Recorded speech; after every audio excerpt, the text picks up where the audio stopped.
As the calendar turns over to November, the world starts to prepare itself for the end of the year. The weather gets cooler, well, in most parts of the country anyway. The Thanksgiving holiday is right around the corner, and the college football season draws towards its inevitable conclusion. In the landscape of sports, college football, as grand, as exciting as it is, only takes a few months every fall, and whole seasons and indeed entire careers can pass in the blink of an eye. This afternoon, Bethune-Cookman University will honor the players who are putting on the maroon and gold for the last time in the friendly confines of Daytona Stadium. Whether they have been in Daytona Beach for one season or their entire career, they have made their mark on the history of the BCU football program, and we honor them this afternoon as the Wildcats host the Alabama A&M Bulldogs for Senior Day. Live from Larry Kelly Field at Daytona Stadium in Daytona Beach, Florida, today's presentation of Bethune-Cookman University Athletics on the CatEye Network Radio and 1380 WELE The Cat is on the air. Hello and a very warm welcome. My name is Michael Truvello. Happy to have your company. Analyst Daryl Natil will once again join me later on the broadcast as well. The Bethune-Cookman Wildcats enter their final home game at 2-7, 1-5 in the SWAC, but the Maroon and Gold got a much-needed boost last Thursday as they gave Coach Raymond Woody his first conference win with a 20-7 victory over the visiting Mississippi Valley State Delta Devils. Graduate transfer Tyleek Betha became the second BCU quarterback to start back-to-back games this season, Walter Simmons being the other, and threw for 136 yards on 12 of 18 passing to lead the offense. Jimmy Robinson added 61 yards on 19 carries, and Tink Boyd finally got in the end zone for the first time this year with 76 yards and 2 touchdowns. Boyd was named SWAC Newcomer of the Week for his efforts. However, the best pass of the game didn't come from Betha. With no score in the middle of the first quarter, freshman running back Markai Shaw caught a swing pass behind the line of scrimmage and surprised everyone by launching a 41-yard strike to Tink Boyd, who raced into the end zone. It was the first trick play the Wildcats had run this year, and was the second longest passing play of the season for BCU, only beaten by Luke Sprague's 43-yard touchdown pass to Omari Stewart against Southern in Jacksonville. I spoke to head coach Raymond Woody before today's game to talk about the importance of the MVSU win, previewing Alabama A&M, and talk about the impact of Senior Day. I'm here with Coach Woody before the Wildcats take on Alabama A&M. Coach, let's go back to last week, Mississippi Valley State. Big win for the program, big win for you. What did you see in that game? Well, like we talk about all the time, as far as finishing, we finally finished, a game. And was it perfect? No, but those guys got better, and they did those little things right. Alignment, assignments, then the technique and fundamentals, showed up in that game, and it was good to see. Personally, for you, first conference win, what did it mean to you as a coach? Well, it's for the players. I mean, it was a good win. I mean, I just took it as the most important game because it was the next game on the schedule, and just to see progression, seeing these guys come together, it meant a lot. And those guys are fighting and still playing, as a team, and that's saying a lot, about the way they are and the way they love each other. Looking ahead to Alabama A&M this week, this game kind of looks similar to how the Texas Southern game looked on paper. A lot of speed, a lot of size. They score a lot of points, but they give up a lot of points. What have you seen this week in film study? Well, they're a really good football team. I mean, when you look at their size and at each position, I mean, it's good. I mean, every team we play, I mean, they're going to be a really good football team. I know they were, in the beginning of the season, a lot of people, said, how good that team is, and looking at film, man, they got a lot of talent on both sides of the ball. Senior Day, last home game before you go to the Classic next week. What does Senior Day mean to you as a coach? Well, I tell you what, those guys, especially in this situation, just getting to know them, hadn't been here a year yet, but those seniors, how they've bought into what we're trying to do with the program, man, I just, sometimes you don't know until you know.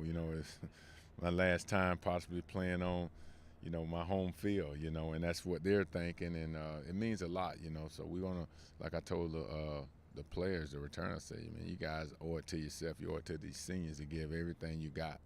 Thank you, Coach. Good luck this week. A couple of BCU notes heading into this afternoon's contest. The Cats will be without leading tackler and top 5 stopper in the SWAC, De'Aris Thomas, in the first half today, as he is serving the back end of a targeting call picked up in the second half of the Mississippi Valley State game last week. Through 8 games, the Wildcats average only 40 penalty yards per game, best in the SWAC, 8th best in all of FCS football, and less than half the penalty yard average from last season. We are also on pace to break the program record for fewest penalties and penalty yards in a season, which currently stands at 64 penalties for 53.5 yards per game, set back in 1988 under Coach Larry Little. And Talik Bethea's passing number against MVSU means that BCU football has had 3 quarterbacks pass for over 300 yards in a season for the first time since 1989. Thank you to ICID's Bryce Warnoski and Brian Harvey for those pre-game news and notes. My player interviews this week are with quarterback Talik Bethea and strong safety Jabari Jowden as we discuss the win against the Delta Devils and get you set for the senior day matchup with Alabama A&M. Enjoy. I'm here with Jabari Jowden before the Wildcats take on Alabama A&M. Jabari, let's flash back to last week, talk about the Mississippi Valley game. Big win for you guys. Talk about how the game went. I think the game went well. We came out there and executed. Offense came out there playing strong. Defense created a lot of turnovers as well. I think that was a huge win for the program. I think the fans deserve the win. I think the team deserve it. We want to make sure that we, got one for the seniors as well, especially with senior day coming up this Saturday. So we're pretty motivated. Speaking of senior day, it is your senior day this week. What's been going through your mind this week, knowing it's going to be your last home game? My last home game, I'm excited. To go out there and try to get a W for the fans and, make sure that we send the seniors out the right way. I just been excited. I treat every game the same. Every week is a big week. The DBs have a good saying of saying every day, every game, every play is game 7. So I treat everything like game 7. From your safety spot, what do you usually look for pre-snap? Pre-snap, I try to see what the personnel look like, try to see how many receivers we got out there, try to see what personnel grouping they in. That's very important to determine what kind of play they're going to run. You want to see if they got speed out there on the perimeter, what running back they got in, make sure that they alerting where their key players at as well, make sure that we stay alert for any trick plays. You've transferred over from Florida A&M over in Tallahassee. Looking ahead to next week, the Florida Classic, now having played on both sides of the Florida Classic, what are you looking forward to most? I'm looking forward to having fun. I know a lot of players from my old teammates, the coaching staff. I have a good relationship with the coaching staff over there, as well as I have a good relationship with this coaching staff. So I'm looking forward to going out there competing at the highest level and having fun. I'm making plays. Looking forward to Alabama A&M. For me, it seems like a similar team to kind of how Texas Southern was. A lot of speed, a lot of size. What have you been looking forward to this week? I'm looking forward to getting that run. They like to run the ball, so it's going to be a lot of head-nose football. Got to come down, make tackles, wrap up. So I look forward to getting into that run game and forcing them to pass. Thank you. Good luck this week. Appreciate it. I'm here with Talik Bethea before the Wildcats take on Alabama A&M at home to finish out their home schedule. Talik, let's go back to last week in the game against Mississippi Valley. Obviously, you guys got the win, important win for the program. What did the game was like for you? As a team, we played on all 3 aspects of the game very well. Defense, offense, special teams. The defense put the offense in a lot of good situations to score the ball. Defense also created a lot of turnovers, made many stops. Special teams also played well. So we played well as a team with all 3 aspects of the game, and we was able to come out with the victory. You've been in and out this year with injury, and the team's had to play a couple of different quarterbacks. How have you handled, coming in and out of the lineup and working with receivers infrequently? My teammates and coaches have just been keeping me confident. They've been telling me to just stay in there, keep practicing, keep going hard, and just keep waiting your time. When your time comes, just take advantage of the opportunity. Looking forward to Alabama A&M. It's seeming to me a little bit like the Texas Southern game. They've got a lot of size. They've got a lot of speed up front. What have you seen on film this week that you're looking forward to? On film, it's just another team that we can compete with. It's another conference game. We treat every opponent the same. We're going to go out there. We need to start off fast and play full 4 quarters of the game and finish off strong. That's the main thing we got to do. We got to go up 2 possessions and have a nice, comfortable lead and keep building up from there. You started at Delaware State in the MEAC, and now you're coming over to BCU in the SWAC. You've now played in both Premier HBCU conferences in Division I. What has your experience been like in each one? I feel like both the MEAC and the SWAC are similar in many ways.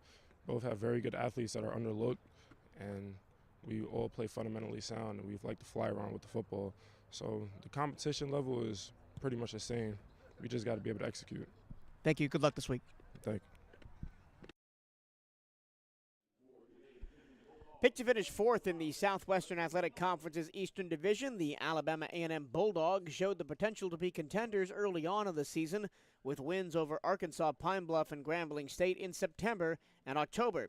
However, losses to Southern, Jackson State, Alabama State, and Florida A&M down the stretch have crippled the Bulldogs' chances of making waves in the East, and now they're just looking to close the season strong, starting with a potential fifth straight win over Bethune-Cookman dating back to 1978. Let's take a closer look at head coach Connell Maynard's team in the Week 11 edition of the Opponent Report. Alabama A&M enters this matchup with BCU at 4-5 with a 2-4 record in SWAC play. The Bulldogs are currently on a two-game losing streak, losing to Alabama State and Florida A&M in consecutive weeks following their bye week. Alabama A&M is 1-3 on the road this season, with the only win coming against Alabama State, against Grambling State, their first win at Eddie Robinson Stadium since 2011. Alabama A&M have the top offense in the SWAC, averaging 31.3 points per game. Two quarterbacks have taken multiple starts for the Bulldogs. Xavier Langford has made 8 appearances, throwing for 902 yards and 13 touchdowns, 5 rushing and 8 passing, while Quincy Casey has played 5 games with 1,049 yards and 9 passing touchdowns. Cameron Young leads the team in receiving yards with 411, while Jacoby Hewitt leads the team in touchdown receptions with 4. The Bulldogs are led in rushing by Donovan Eaglin, who has 103 carries for 492 yards and 5 touchdowns on the ground. Both Ryan Morrow and quarterback Xavier Langford have made significant contributions in the running game as well. Defensively, Alabama A&M is 8th in the SWAC, allowing slightly under 28 points a contest, but have allowed over 30 points in consecutive weeks, 31 to Bama State, 42 to FAMU. Defensively, the Bulldogs' leading tackler is Marvin Smith at 46. Jordan Mitchell leads the team in sacks with 3, while Zarion Hayes has picked up the most tackles for loss, 6.5. A&M head coach Connell Maynard had this to say after the FAMU game, quote, "Defensively, we're not playing bad, but special teams are playing bad right now, costing us probably 2 ball games. Offensively, we are still playing well, still scoring points. We've got the number 1 offense in the league, but we keep shooting ourselves in the foot by getting behind. You can't dig a hole by being down 17-0 against the best team in the conference and expect to win the football game, even though we went 21 unanswered to take the lead. You can't just keep putting ourselves in these holes. We did it against Jackson. We did it against FAMU. We got to play better on special teams, and we got to take care of the football on offense." Daryl Natil, it almost seems like he could have been talking about our team when he said that.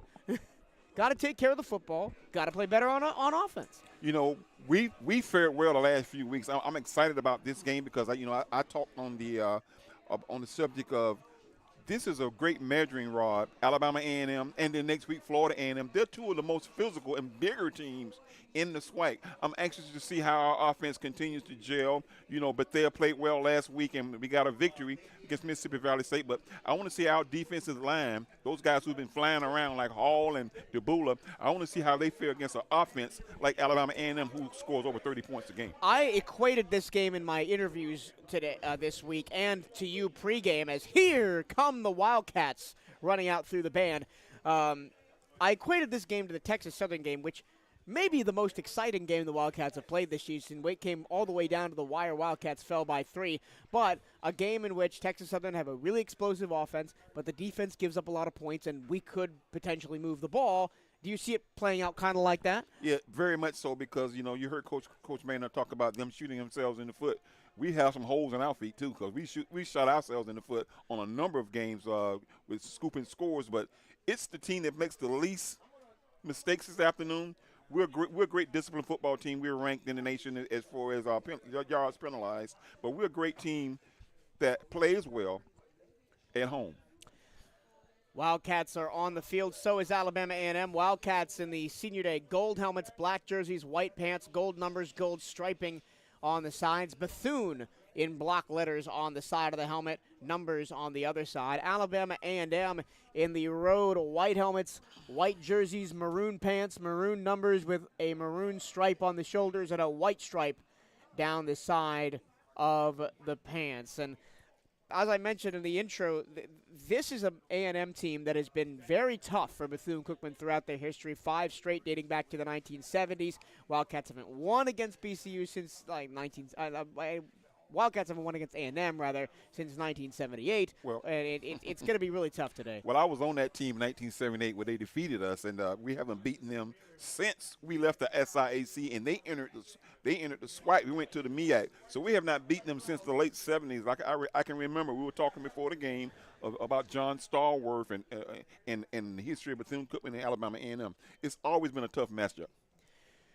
What does Bethune-Cookman need to do right today? Not just to win the game, but to make it a competitive game. Because if you give this Alabama A&M offense a chance to take over, they will. We got to sustain drive. We got to keep their offense off the field and keep our defense off the field. We have to make plays on third down. We have to make those little first and 5 and 1st and 6 yards to keep us in short yardage. We got to keep the football out of the hands of an explosive team like Alabama A&M. Bethune-Cookman will receive the ball to start the game. They'll go left to right. Alabama A&M will kick off right to left. Putting the ball on the tee for Alabama A&M is Victor Barbosa, the redshirt sophomore transfer from Florida Memorial. He hails from South Florida in the Hialeah area. Here we go. Barbosa, ball on the tee. Foot meets leather, and we are underway. The ball spins well out of the back of the end zone. Good kick well over the head of Darnell Dees. And now it's a chance for Betha to really come in and take over this team late in the season like he did against Mississippi Valley last week. Betha's had opportunity the last few weeks to get his feet wet and get some hits because, he got hit against the University of Miami. He came out of the game. And against Texas Southern. But he's getting his feet wet. He's gotten his sea legs now. And he's running the offense. They'll start from the 25. It'll be Betha at quarterback. Jimmy Robinson, the senior, at running back. He was honored before the game with the rest of the seniors. We'll run through all of their names in the broadcast today as well. Wildcats will spot the ball on the left hash mark. 2 receivers to the right, single left. That's the short side. A lot of movement up front from Alabama A&M as the linebackers go up before the snap. Pressure from the backside. Betha goes left side and overthrows Dakari Allen Johnson. He had him running behind the safety, but ball goes into the BCU bench. Yeah, the car was in the slide. He ran a fade route right to the sideline. He kind of overthrew him. He was right there in the seam. But that was a really interesting defensive alignment from Alabama A&M. Yeah, right? they shifted. They looked like they were going to blitz the cornerback. And then pulled everybody back. Yeah, dropped back in coverage. Here they go again. 2nd and 10 from the 25. Jet sweep to Dakari Allen Johnson. Makes one miss. Gets a block. Falls forward to the 30. He'll get 5 yards, bring up 3rd and 5. This is what you want to stay in, 3rd and short. Right now, a nice curl or slant pattern. You don't want to see the tonal screen right here. We have not seen the tonal screen so far today, which is great. Wildcats practiced that jet sweep a lot, but haven't really run it a lot this season. Debanye Moore goes out, the tight end into the wide side. 3 left, single right, 3rd and 5 from the 30. Here's the snap. Betha on a quarterback draw, wide open, 35-40, 45 on slides down to the 47-yard line. Great run by Tyleek. Great call that time by the offensive coordinator, Mr. Gerbino. A lot of rush up the middle. He stepped back, found him a lane, got the first down. And they blitzed the safety, so there was room up the middle. 1st and 10 for BCU from the 47. Handoff Jimmy Robinson up the middle. Pulled back from the backside, but breaks that arm tackle. Keeps moving the pile forward past the 50. 45, still going, and he's going to be marked down at the 44-yard line of Alabama A&M. Picked up 8 yards that time. The Cats look good when they're hurrying up like now. They're hurrying it up. And early on in games, we've seen the Wildcats kind of get that run offense going, but it's kind of gotten away from them later in games. Wildcats averaging just 94 yards rushing per contest. 2nd and 2. Dakari Allen Johnson in motion. Fake the jet sweep. Betha to throw. All kinds of pressure. Just going to throw it away into the bench. Yeah, that pattern was covered. Took a little bit too long. You fake the jet sweep, and then Tink Boyd ran a bend route to the sideline. Took a little bit too long. Zarion Hayes, the defensive end who leads the Alabama A&M Bulldogs in tackles for loss, pressuring the quarterback that time. 3rd and 2 now. They go almost like a Philadelphia Eagles. Yeah, tush push.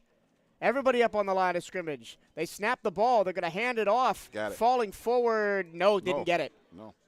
You got to go for this. Yeah, it's 4th and less than a yard.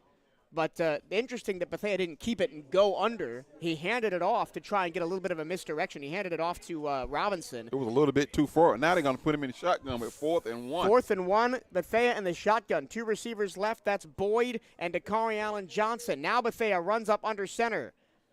And they got the offsides call. Rashad Colson jumps through the line and hits Betha before the ball is snapped, and they're going to get the first down. Just hopefully they didn't call it a legal procedure. Nope, they're backing Bama A&M up. That's great job by the hard count by Tyleek. Yeah, he was in the shotgun, and he hurried up under center, much like the quarterback of that team from Philly. I'm sure that's not the only time we'll mention those green-clad team from the Northeast. I'm a Cowboy. I'm a Giants fan, so. Oh, yeah, we both feel the same way about them. Mutual distaste of the Philadelphia Eagles. It's too early in the game to start talking about that. First down for the Cats. Yeah, first and 10 for line. BCU from the Alabama A&M 39-yard line after the Wildcats started on their own 25. Decent drive early in the game for BCU. 2 receivers plus the tight end left, single right ball, middle of the field. 13 minutes to go, first quarter, first drive of the game. Betha claps his hands, takes the snap. Here comes extra pressure. He's got time to throw. Launches it deep down the left-hand sideline, looking for Davino Wellington. It's overthrown and out of bounds. Alabama A&M is dialing up that corner blitz early on. And they're playing a tight man-to-man. On a play like that, you want to run Davino like on a comeback route. If you're going to throw that ball that far, you run him down to the 20, have him break and come back to the football. He laid that football out of bounds. And we've seen a couple now of those like kind of fade routes trying to drop the ball in the bucket, be overthrown by Betha. Here's 2nd and 10 from the 39. They're coming too. DAJ in motion. Handoff Robinson, counter left, looking for space. Gets a block, dives forward to the 37, gets 2, so it's 3rd and 8. This is a big play here. I only give him 1, actually, 3rd and 9. And we're out of field goal range here. Yeah, we got to pick up some yardage here. So now this is an interesting situation. We've got 3 receivers right, single short side left, ball left hash. 12:23 to go first quarter in a scoreless ball game. First drive of the game for Bethune-Cookman. 3rd and 9. Betha takes the snap, 4-man rush, looks to pass, steps up in the pocket, rifles it over the middle, caught at the 20-yard line, and down to the, fumbled the ball. A&M picks it up, and it's going to be Bulldog football. It was caught by Jalen Brown, and as he was going to ground, he fumbled the ball, and Brown is still down, and the trainers are going to come out.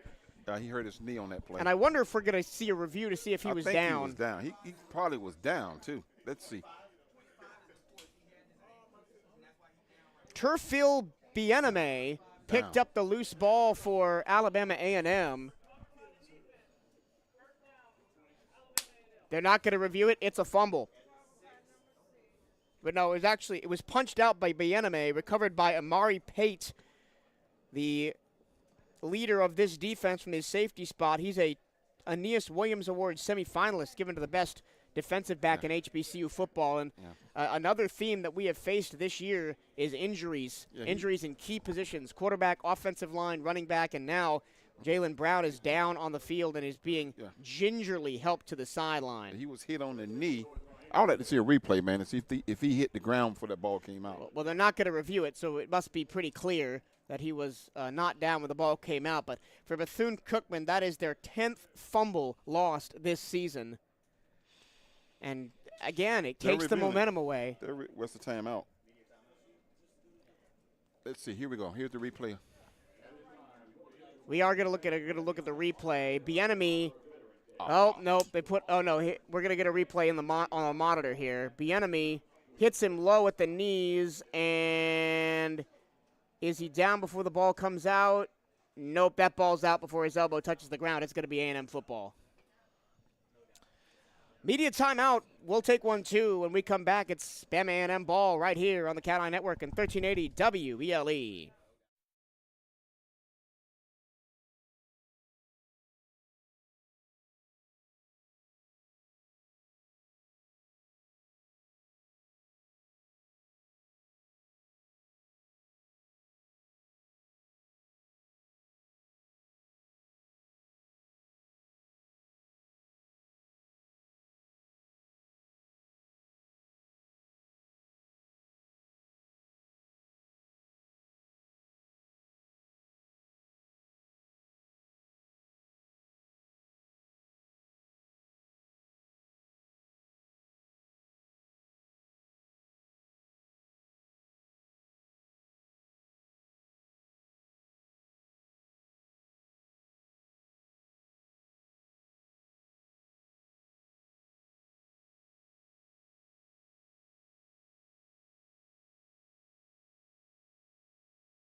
12:02 to go first quarter. The dangerous Alabama A&M offense on the field at the 30-yard line. Pass is caught left-hand side. Cameron Young makes a man miss close to a first down to the 40-yard line. Got 9.5 on first down. Quincy Casey gets the start at quarterback for Alabama A&M. He is a redshirt junior out of Memphis, Tennessee, transferred over from Jackson State.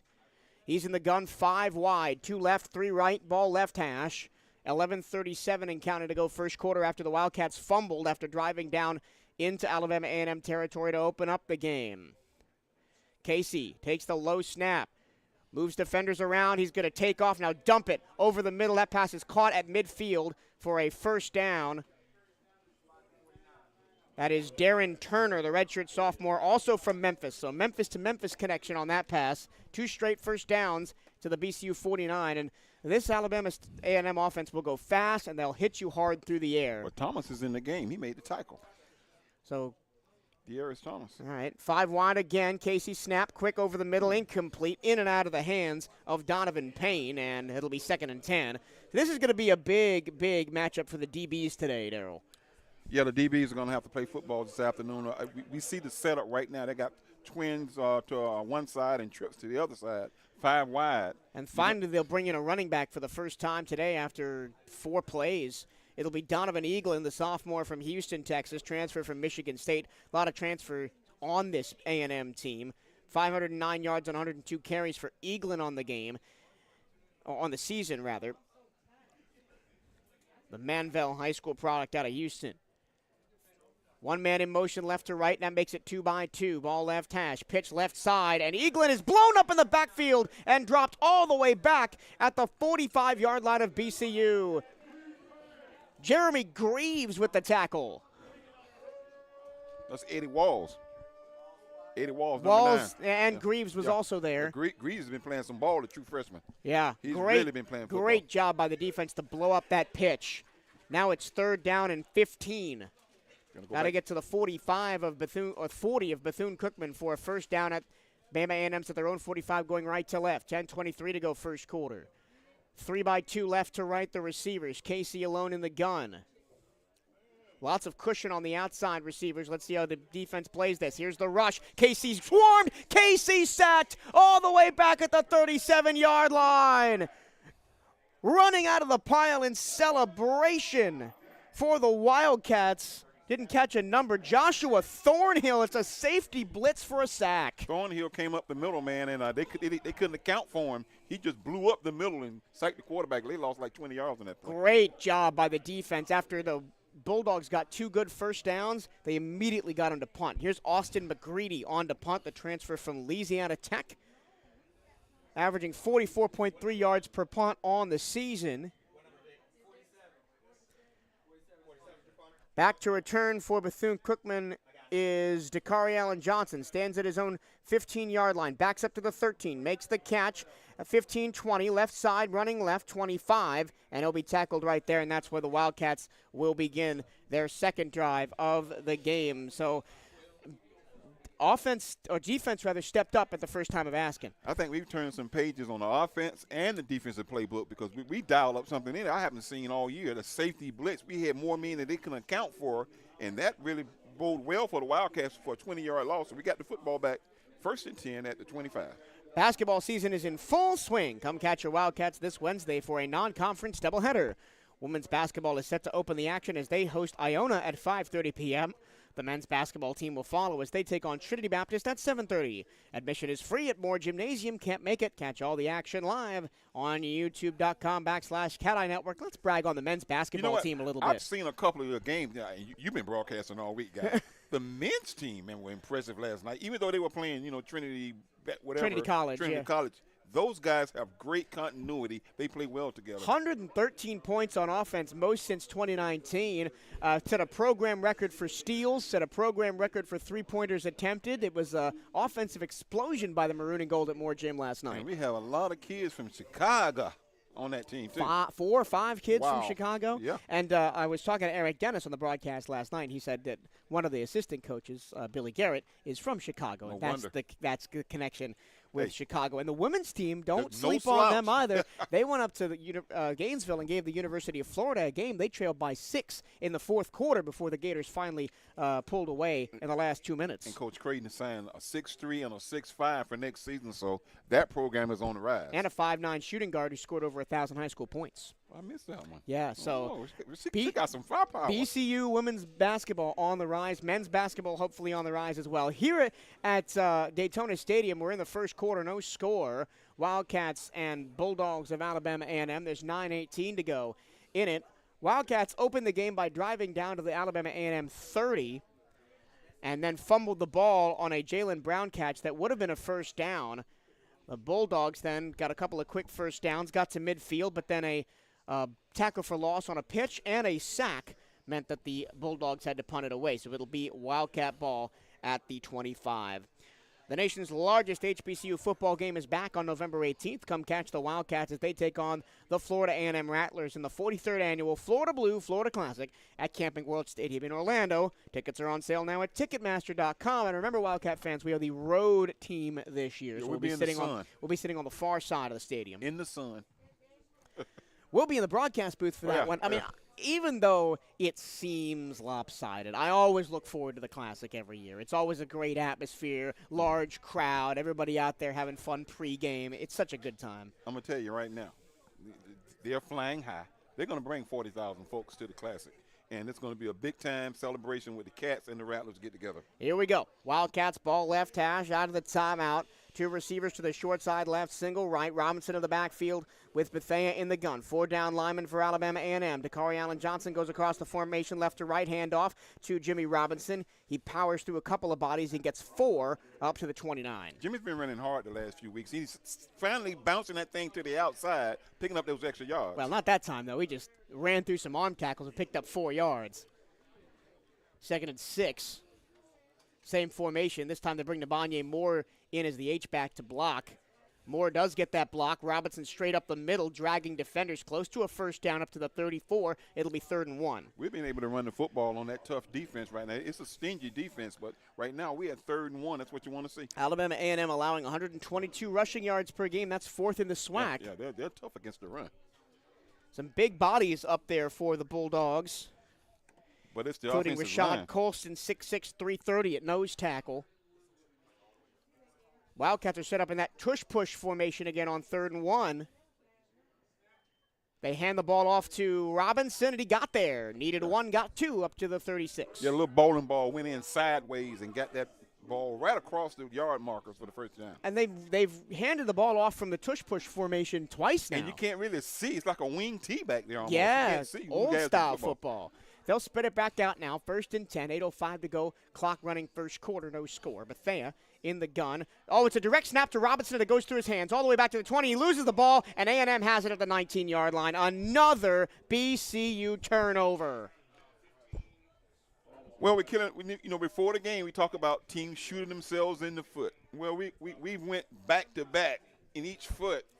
This time it's costly inside the red zone. The Cats turn it over. Yep, and I understand what they were trying to do. Trickery, direct snap the ball to Jimmy Robinson. Maybe even he was going to pop pass it to Bethea and really kind of confuse the defense. But you can't let the snap go through your hands like that. And you got to fall on that ball too. We got to practice falling on that fumble like we used to practice every day.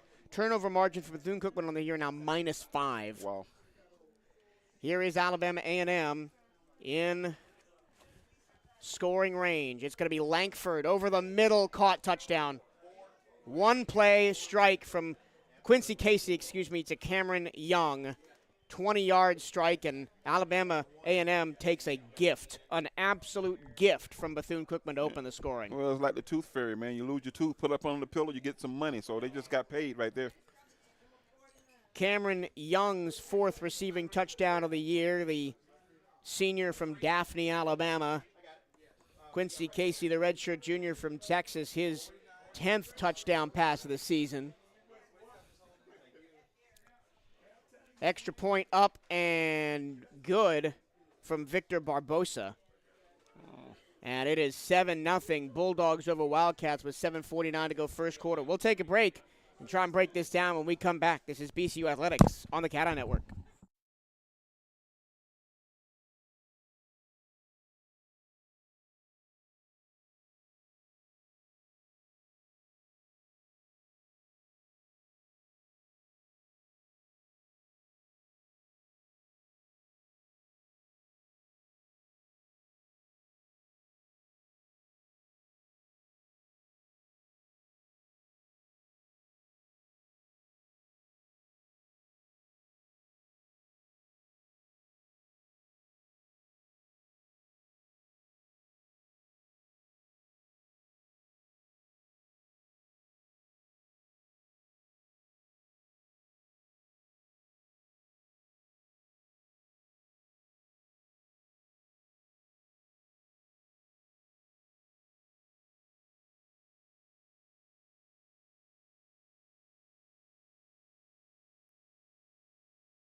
7:49 to go in the first quarter here at Daytona Stadium. It's the Alabama A&M Bulldogs 7, the Bethune-Cookman Wildcats nothing. Well, the Wildcats gave them 2 opportunities to score off a turnover. The defense picked them up the first time, but the second time it only took 1 play, covering 20 yards for Quincy Casey to find Cameron Young on a post route, and it's 7-0 Bulldogs. Give him a gift right there in the red zone, and then you don't line up properly. He throws the slant pattern for the touchdown. And this is a offense for Alabama A&M that will eat you alive if you let it, and we just let it right there. But let's go look at the more positive side. Take away from the 2 fumbles, the Wildcats have been able to move the ball. They've been running well. The offensive line has stood up to the pass rush. So we just got to stop turning the ball over. And we've seen some formations that we haven't seen all season. Barbosa puts the opening kickoff through the back of the end zone, and the Wildcats will come out to the 25. They've started on the 25 all 3 drives, 2 touchbacks and a return up to the 25.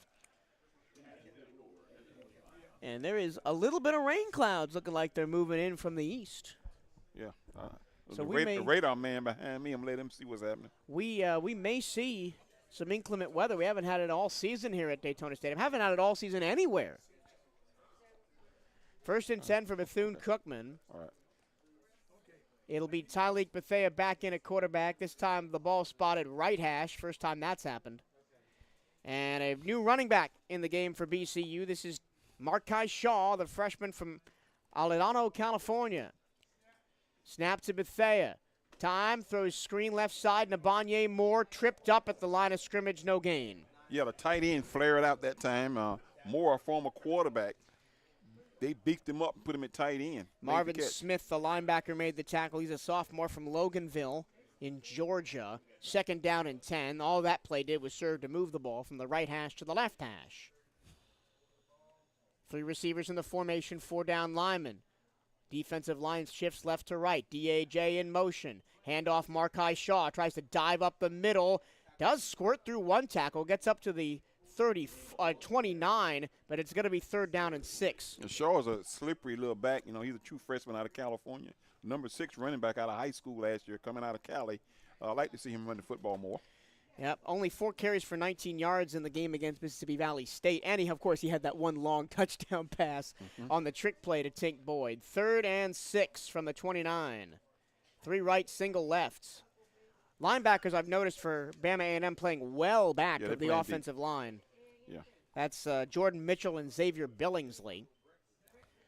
Bethea, time to throw. Rifles it down the middle. Wide open, caught by Jalen Terzado. 45, first down BCU. Now, Terzado's a tough little receiver. He'll go across the middle, and he'll go deep for you. I like this kid's game. He's a possession receiver with speed. 11th catch of the year for Terzado. That puts him over 100 yards receiving on the year as well. First down for BCU. And that middle of the field, because the linebackers are sitting so far back, that middle of the field has been open. And Betha has taken advantage of it, throwing the ball across the middle a couple times. That was the exact same play that Jalen Brown fumbled the ball on, and maybe could have had a touchdown if he didn't fumble. That's our 3rd down play. Yep. 1st and 10 from the 45. Handoff Markai Shaw, trying to find a lane. He is wrapped up and dropped by the 6'6", 330 Rashad Colson, playing in his home state out of Opelika, Florida, but he did get 4 yards on the play. Yeah, he's in his home state, but Miami is his own state, Opelika. Played at FIU before transferring over to Alabama A&M. Got a couple of FIU kids out here. The Overton kids, twins, FIU. 2 kids stacked, 2 receivers right, stacked to the left. Betha slips and falls on the snap, and Betha is hurt. Gee, my Netley. Look at his leg. Oh, come on. Don't show that on TV. Oh, don't show that. He got his leg. Not sure if he slipped on the turf or he got his legs tangled up with the running back. But Betha down in obvious discomforts. And once again, we have to go to the bench at QB, Darryl. It seems like every week. We've used 4 quarterbacks this season. It's got to be Walter Simmons. He's the only quarterback that's healthy. Yeah, Walter's the only one healthy. He's right now on the sideline warming up. But there, I feel so bad for Tyleek Betha. Every time he seems to be getting into a rhythm. He came in against Miami and played well, got hurt. Came in against Texas Southern, led a touchdown drive, got hurt. Played well against Mississippi Valley State, and now gets hurt on the third drive of the game for Bethune-Cookman. And neither of the turnovers have been his fault. It's been 2 fumbles. He's played very well to start the game. This has been the story for the Cats all year, man, that quarterback position, man. Every time we get somebody in there with a rhythm, they end up getting injured. And Betha can barely put pressure on his left leg. They're going to put him in the tent. Here we go again, folks. Here we go again. Next man up mentality. We might see Ethan today. Yeah, the Wildcats have actually outgained Alabama A&M in this first quarter. 24 rushing yards to -13. And 38 receiving yards, 40 for Bama A&M. But overall, it's a net yards lead for Bethune-Cookman. It's a good thing he's grabbing his ankle, not his knee. Yeah, the way he fell, and like we are not doctors. We don't want to speculate, but the way he fell did not look good. And it was a non-contact injury, which a turf injury. Yeah, I gotta think. I haven't seen a replay, but I gotta think there must have been some contact between him and Markai Shaw on the snap. I think he was tripped up by Shaw on the fake because he was just getting ready to drill that ball out this way, and he just crumbled to the ground. But hopefully it could be a slight sprain or something like that. I'm glad it's not a knee injury. We'll take a quick break and be right back. It'll be 3rd and 11 for the Wildcats from the 44-yard line of their own. When we come back, 5:25 to go first quarter. This is BCU Athletics on the CatEye Network and 1380 WELE.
Third down and 11 for Bethune-Cookman, and here is Walter Simmons into the game at quarterback after the injury to Tyleek Betha.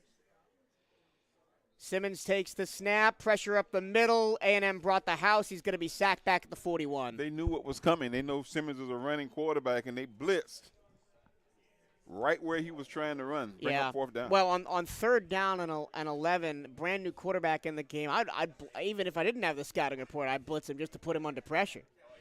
But the redshirt sophomore transfer from East Carolina, originally from Orange Park, Florida, Oak Leaf High School, but he got put in an unenviable situation there, and now it's going to be Anthony Frederic to punt it away for the Wildcats. Standing just inside his own 30, back to receive is DJ Moffitt.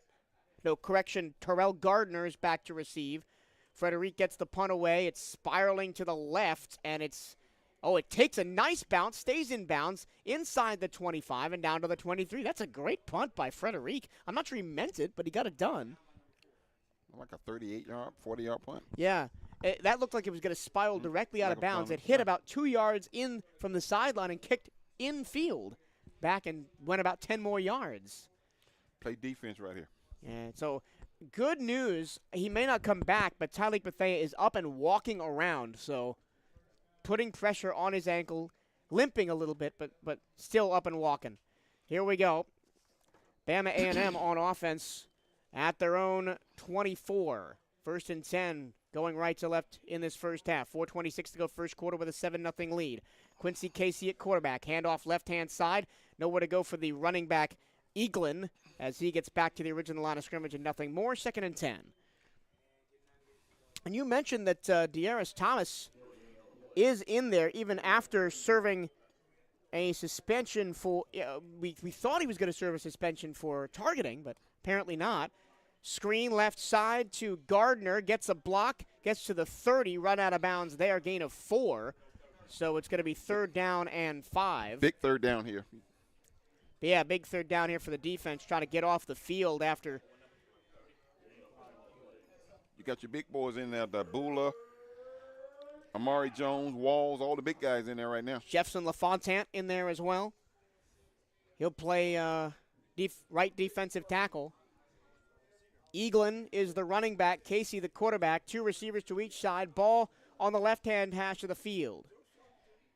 Young moves left to right, making it 3 receivers on the right-hand side. It's thrown underneath to Gardner. He's going to fall forward to the 40 for a first down. Amari Jones makes the catch. He just ran a 3-yard curl right in front of the DB and caught the football for the first down. Well, and he was matched up with Amari Jones, the defensive end, so not a great matchup there. Wide receiver on D end. Now trips left, single right as Bama A&M goes fast.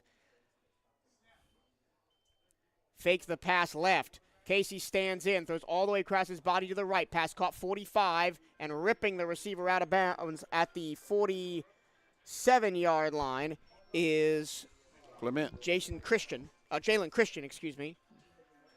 Receiver on the play was Jacoby Hewitt, the senior out of Memphis, another transfer from FIU. Second down and 3 after the gain of 7. Casey in the gun, Eaglin to his left, to right, single left, handoff, Eaglin, strong side left. He's got a lane to the sideline, ripped down by De'Aris Thomas. Not before he gets a first down, but a flag does fly late. Looks like that might have been a face mask. Looked like it could be a horse collar, too. Horse collar tackle. So first penalty of the game will go against Bethune-Cookman most likely. Yeah. It is going to be horse collar on De'Aris Thomas. And that's the first penalty of the game for Bethune-Cookman. Again, averaging under 10 penalties per game and really great disciplined football team. But Thomas is trying to rip down the running back as he went by him. That's the first really good run that the Bulldogs have had in the game. It moves the maroon and white all the way down to the 31. First and 10 for A&M as the clouds roll in from left to right. Yeah, there's some rain coming. I can see it. 3 left, single right. Single right on the short side. 4 down lineman for BCU. New running back in the game, that's DJ Moffitt. Tight end Bryson Clark in his H-back. Moffitt takes the handoff up the middle, has a lane, gets a nice block from the H-back 20, spins down inside the 20 to the 18-yard line. Yeah, they brought an extra guy and put him in the slot, a bit tight end. Yep, he led the charge. Bryson Clark, the junior from Lake Worth, Florida. Snap running left. That's Ryan Morrow, who was on the carry last play, not Moffitt, my apologies. So Morrow picks up the big carry and then gets 1 off the right-hand side on a counter run on first down. Quarles on the stop that time.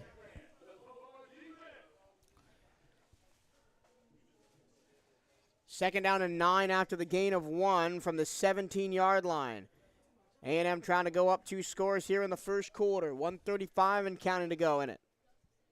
They look to the sideline to get the play call. 4 down lineman for BCU trying to get pressure on Quincy Casey.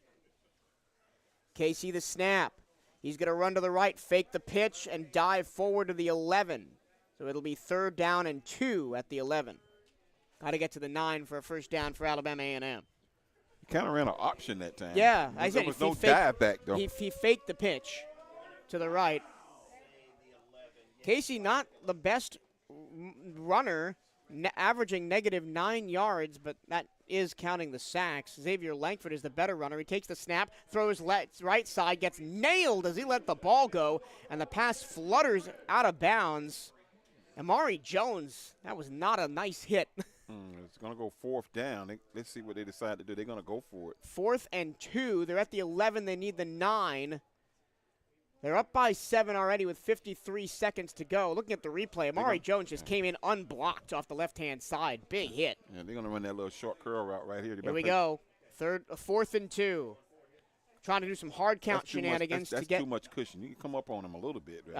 Trying to do some hard count shenanigans to get the Wildcats to jump offside. They've got Clark in as H-back tight end. Casey going to pass. Here's the blitz. They throw left side. Caught at the 5-yard line.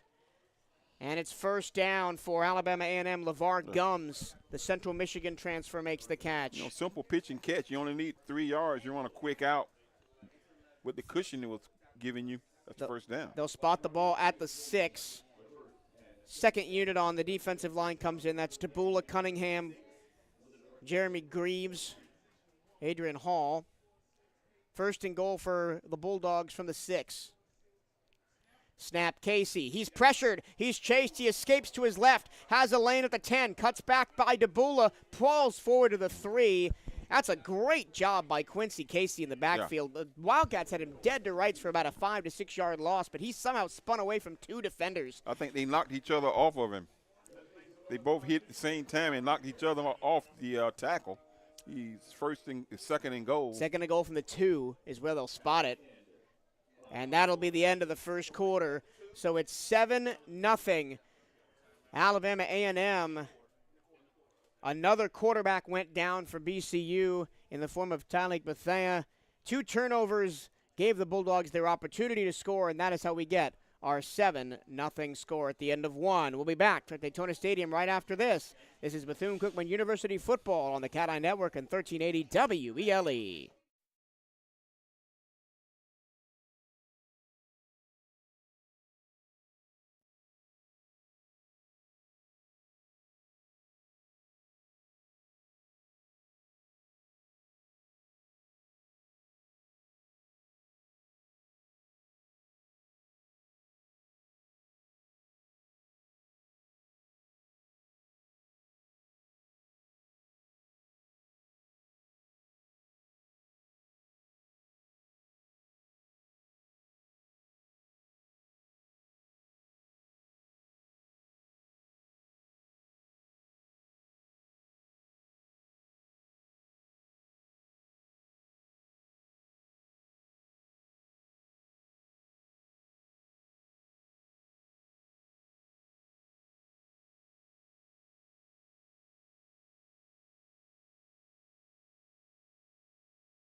He's throwing there. Michael Torello and Darren Latillo back at Daytona Stadium as we get ready to start the second quarter between the Alabama A&M Bulldogs and the Bethune-Cookman Wildcats. Bulldogs have a 7-0 lead, courtesy of a Quincy Casey touchdown pass to Cameron Young, and the Bulldogs are right back on the doorstep. They'll have second and goal from the 2-yard line as this quarter begins.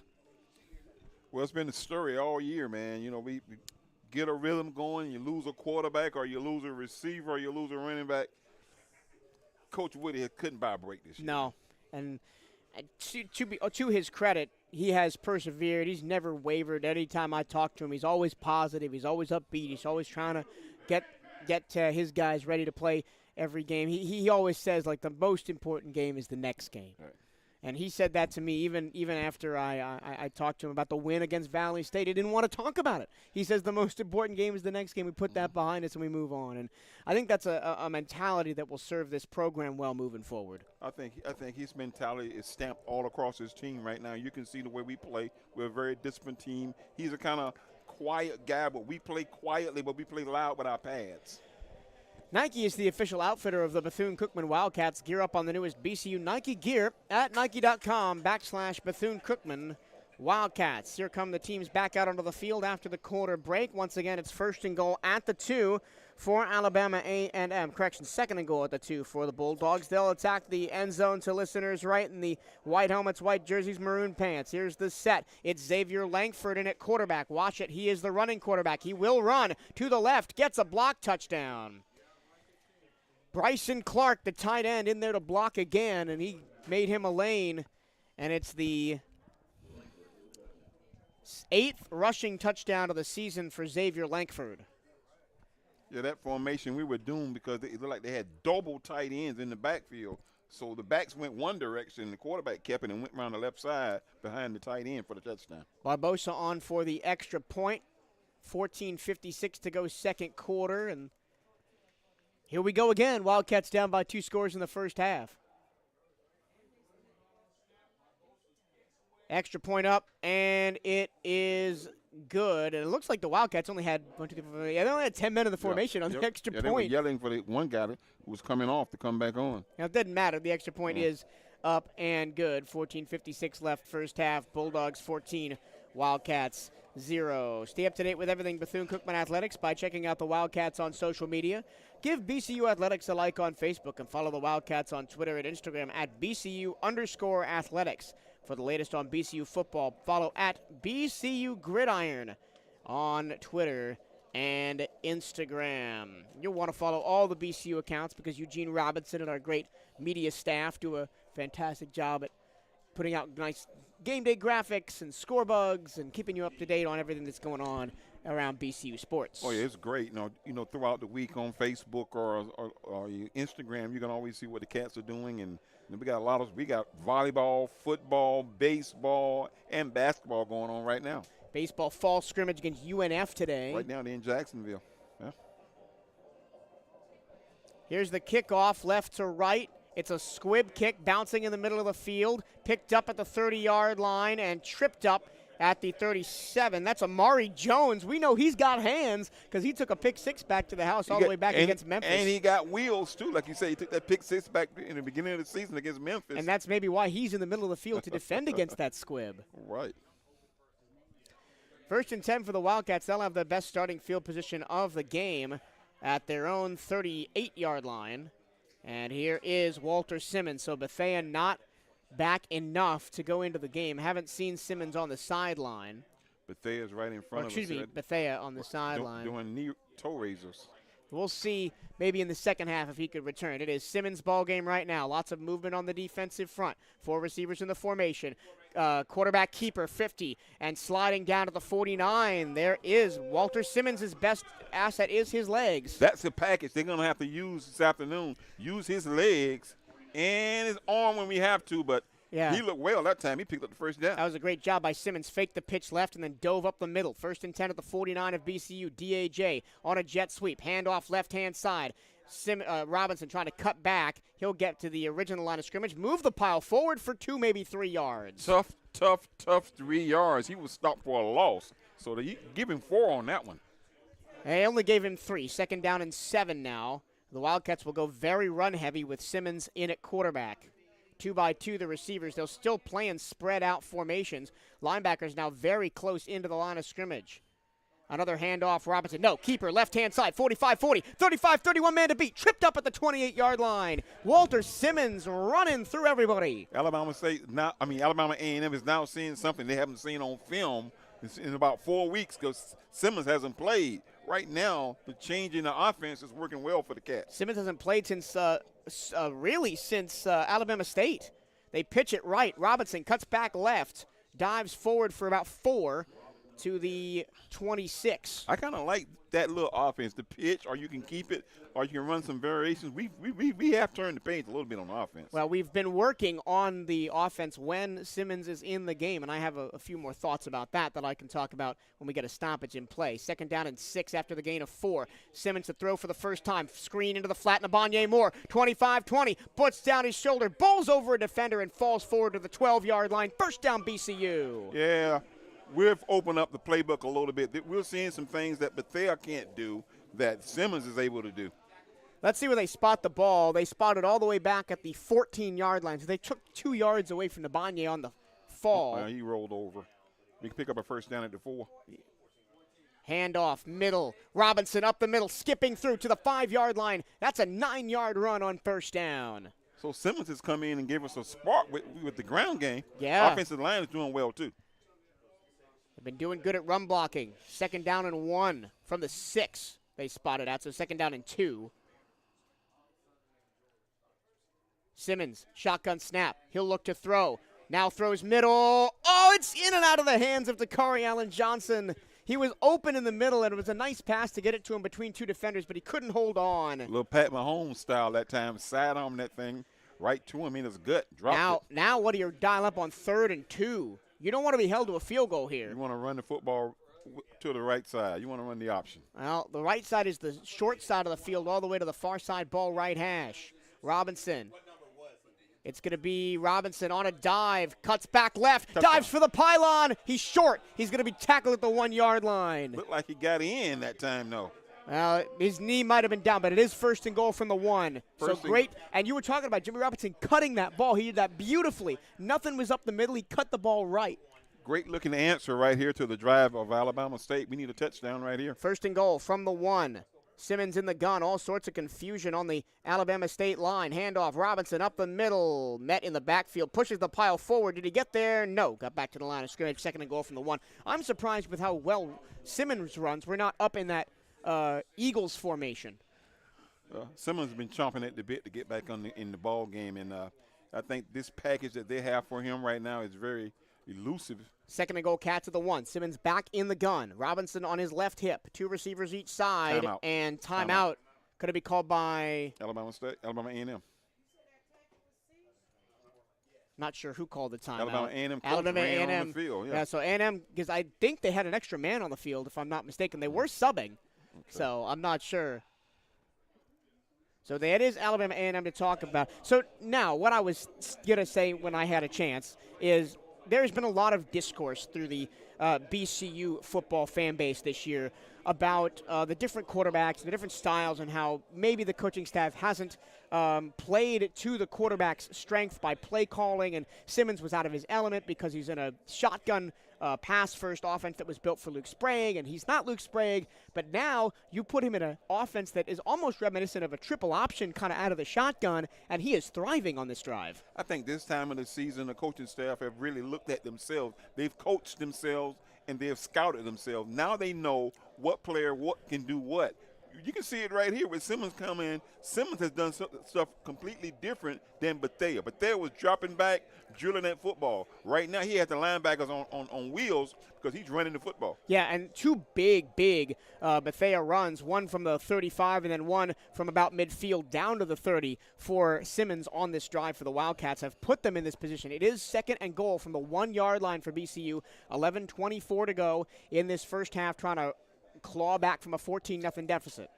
We need to score right here. We need to push this ball across the goal line with the run, not the pass. Yeah, I think it would be important for the Wildcats to get across. 4-down territory. Yeah, definitely. Jimmy Robinson, 2 rushing touchdowns. Walter Simmons, 1 rushing touchdown. Tyleek Betha, 1 rushing touchdown. Markai Shaw, that's a passing touchdown. So 1, 2, 3, just 4 rushing touchdowns on the season for Bethune-Cookman. And it would be a nice statement of intent against the team, again, that only averages 143 yards against rushing. That's 4th best in the SWAC on the rushing defensive side. And yes, they do give up a lot of points, but it's really the passing defense that's giving up almost 300 yards a game for Alabama A&M. That's 8th in the SWAC. I think our quickness and we're small up front on the offensive line, but I think our quickness has caused them some problems.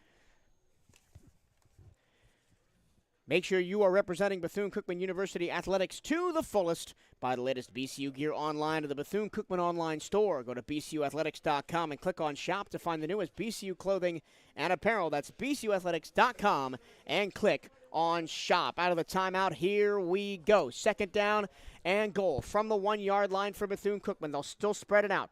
2 receivers left, 2 receivers right. All the receivers outside the hash marks, ball right in the middle of the field.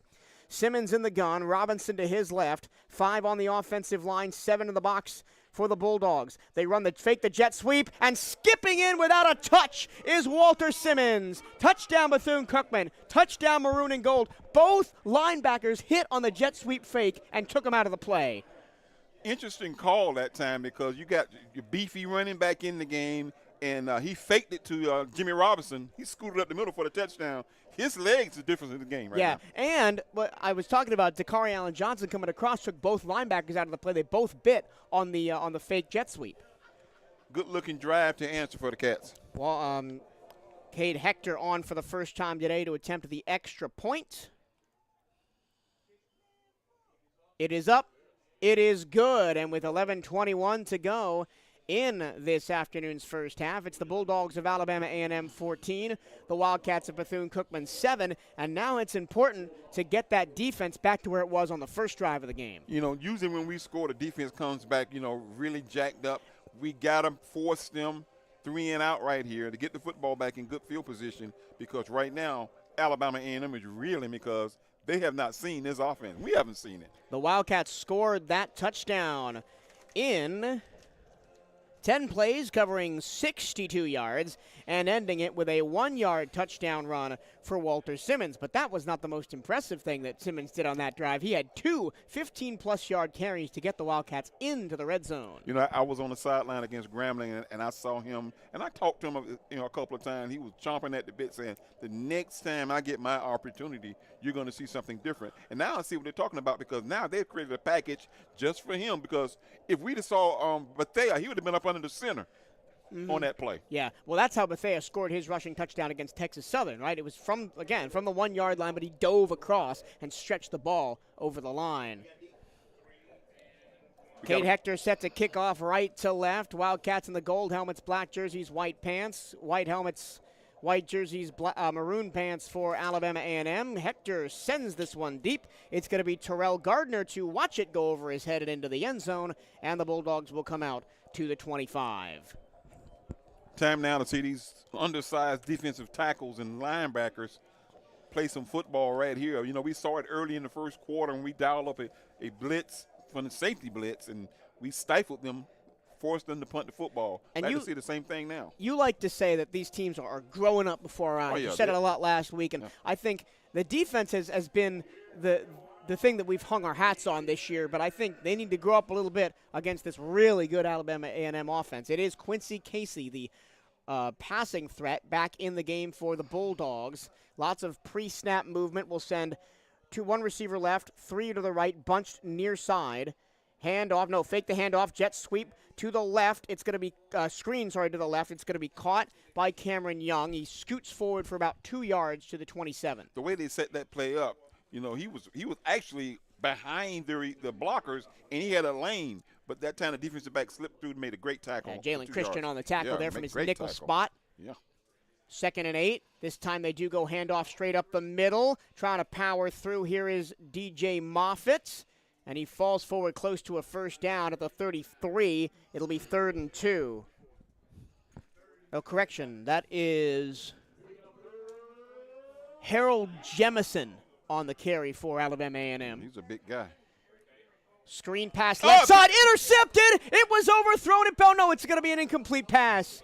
Incomplete pass. Clement. Oh, Iverson. No, it was That was Clement.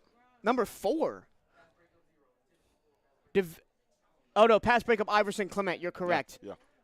Clement. It was intended for 4, Cameron Young. Yeah, Clement had that thing skip off the ground. Oh, man. But now they're going to force a Bulldog punt on 4th down. But that pass was overthrown. It was just a little screen pass, but it was overthrown, and Clement almost picked it off. This way Mississippi Valley State took the fake last year. Yeah, right? I'm not going to take my eye off the punter now. Last week I was reading an ad while they ran a fake punt. This time, no fake. McGreedy kicks it away. Coming up, and the ball bounces at the 35. It's going to take a BCU bounce to the 36 and then be down right there. Every time we face a punt now, I'm getting flashbacks to that Grambling State game where that punter kept pinning us inside the 5-yard line. You know, I watched them last night against Arkansas Pine Bluff. He was still pinning them back to the 1-yard line.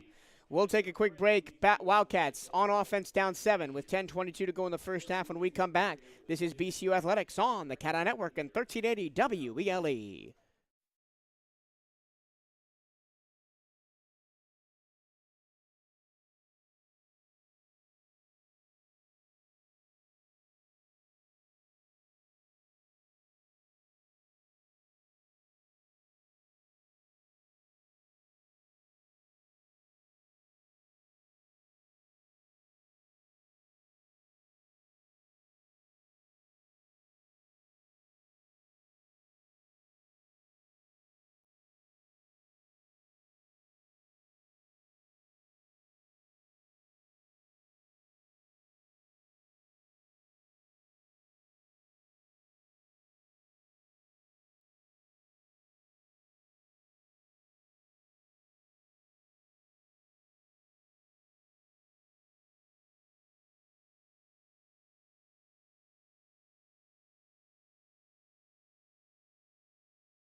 Men's basketball head coach Reggie Theus and women's basketball head coach Janelle Creighton are ready to tip off the 2023-24 Wildcat basketball season. It's here, and season tickets are on sale now at the BCU box office for just $225 on the lower level and $125 on the upper level. Wildcat basketball wants to see you this season at Moore Gymnasium. Michael Torello, Darryl Natil back here at Daytona Stadium. It's the Wildcats 7, the Alabama A&M Bulldogs 14, 10:22 to go here in the second quarter of play. Wildcats have the momentum right now after forcing an A&M punt.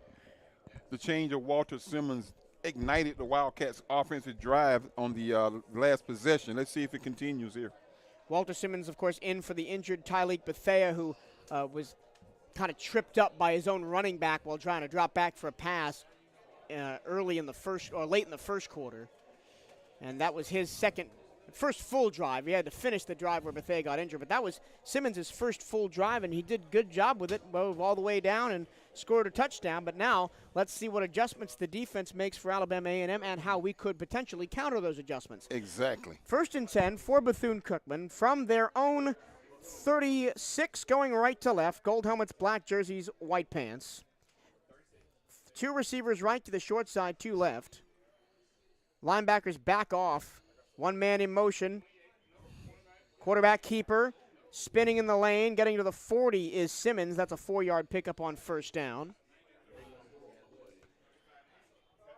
Got me second-guessing myself every time we take the snap as who's got the ball. Markai Shaw is in at running back, and they swept Omari Stewart across on a jet sweep and faked it to both of them. Now they do another jet sweep fake. Hand off. Up the middle, big lane, Markai Shaw, but he's going to be run down. That's a great job by the defense. Hayden Guilford for Alabama A&M to bring him down 3 yards short of the first down at the 43. He was trying to bend that thing to the outside, but he was carrying a couple of defenders on his shoulder. 3rd big down. Big 3rd and 4 right now. Shotgun snap. Simmons looks to throw. Now escapes to his right, being chased. He's going to be ripped down all the way back at the 20-yard line. Flag comes in on the play. Wonder if that's a horse collar tackle. I wonder if that's going to be a horse collar tackle because it looked like the defender, who is Dorian Wesley, had him by the hand or by the neck. I don't know if they're going to call a horse collar or call a hold on us because number 71 came over to try to knock him off of him. So it could be on us. Forward, we'll see where they spot forward progress. The line of scrimmage was the 43. He was tackled at the 22, and they are going to call a hold. Oh, no, that's a horse collar tackle. Collar. And that'll give BCU a first down. Wow. So that's a costly penalty for Alabama A&M. That's what Cornell was talking about, shooting themselves in the foot. You know, they had a 14-0 lead. They give us a touchdown. Cite the quarterback for a loss, force 4th down, but you get a penalty. Yep, and we saw that against Mississippi Valley State, too. The Delta Devils just couldn't get out of their own way. Cross midfield now. Yeah, that's a 15-yard penalty from the previous spot, so it'll put the ball on the Alabama A&M 42-yard line. Those rain clouds that we were worried about, looks like they're going to go northeast of us. Hopefully. And misses here at the stadium. 3-by-1, the receivers left to right. Pitch left side, that strong side, Markai Shaw looking for a lane. 40, 35, stop right there. That's an 7-yard pickup on first down. You know, we've been seeing that play up the middle. Now we're pitching it, getting those yards to the outside. Great call. And I love watching Markai Shaw run. Just a freshman. If he gets a little more muscle on that frame, he's going to be dangerous going forward. He's stumbling just a little bit. 2nd and 3 from the 35-yard line. Fake the jet sweep.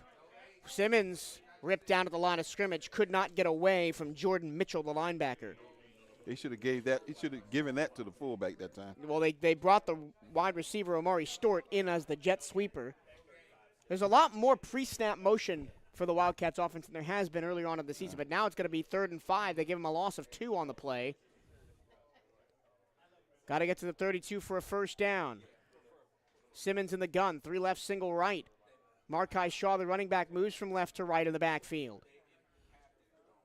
Here's the snap. Simmons looks to throw. Pressure off the edge. Got to get rid of the ball. He pitches it late to the offensive lineman. It's going to be an ineligible man downfield. Flag comes in. And it's going to be a big loss back to the original line of scrimmage at the 42. See, a play like that, you just throw it away and live for another day.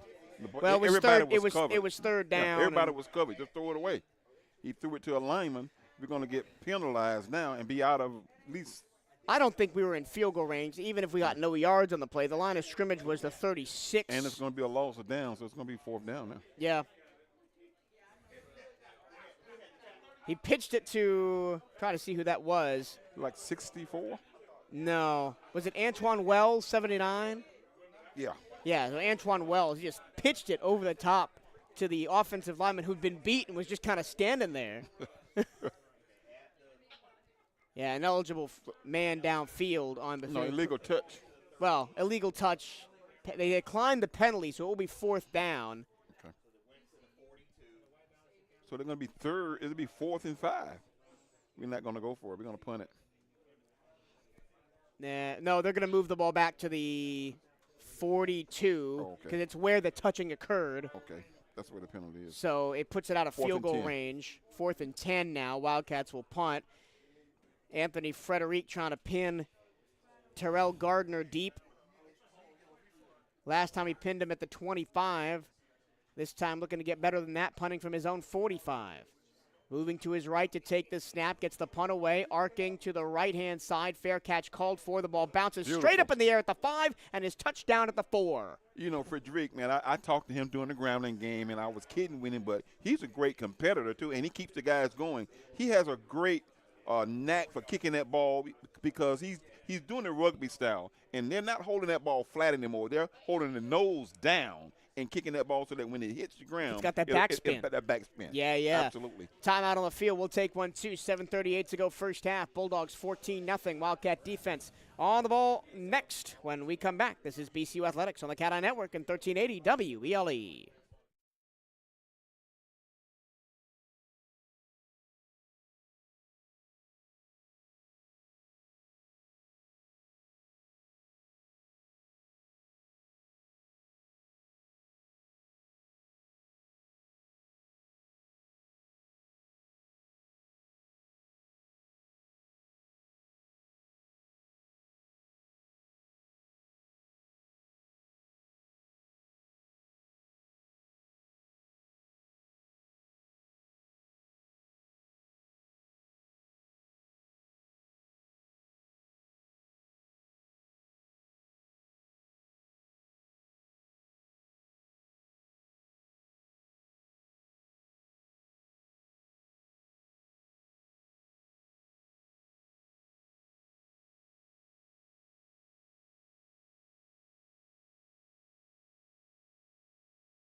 At halftime, historian Dan Ryan tells us about a big win over Kentucky State from the SIAC 1973 team and a candid conversation with seniors Omari Hill Robinson and Jimmy Robinson III. That's coming up at the half, only on the CatEye Network and 1380 WELE. First down and 10 for Alabama A&M from their own 4-yard line, going left to right. 7:38 to go in a 14-7 game. Bulldogs have the lead. Snap, handoff from the goal line, powering forward the running back to the 10-yard line. Give him 6 on first down, 2nd and 4 from the 10. Running back that time was Donovan Eaglin, back to the number 1 back in the backfield. 2nd and 4. A&M averages 143 rushing yards per game. That's 6th in the SWAC, but they're 2nd in passing at 232. Casey in the gun, Eaglin to his left, 2 receivers plus the tight end left, 2 to the right. Handoff Eaglin, running left into a wall of maroon and gold, but he bounces off a tackler, keeps going, and eventually gets a first down to the 12. Yeah, Thornhill had him and missed him. And Walls had him. Walls, too. Yeah, both of them. He can't arm tackle. Got to wrap up and pull him down. Spot the ball at the 17, first down Alabama A&M to get out of the shadow of their own goal line. 3 receivers all to the right. They're going to look that way for a screen. Throw it incomplete. Threw it behind Cameron Young. Tried to get him on a fade route. Omari Hill-Robinson was close. He was trying to get to that football, man. Yeah. He's a ball hawk. And it looked like Laquan Johnson Jr. was being held as he tried to go through the offensive line. No call that time. 2nd and 10 from the 17.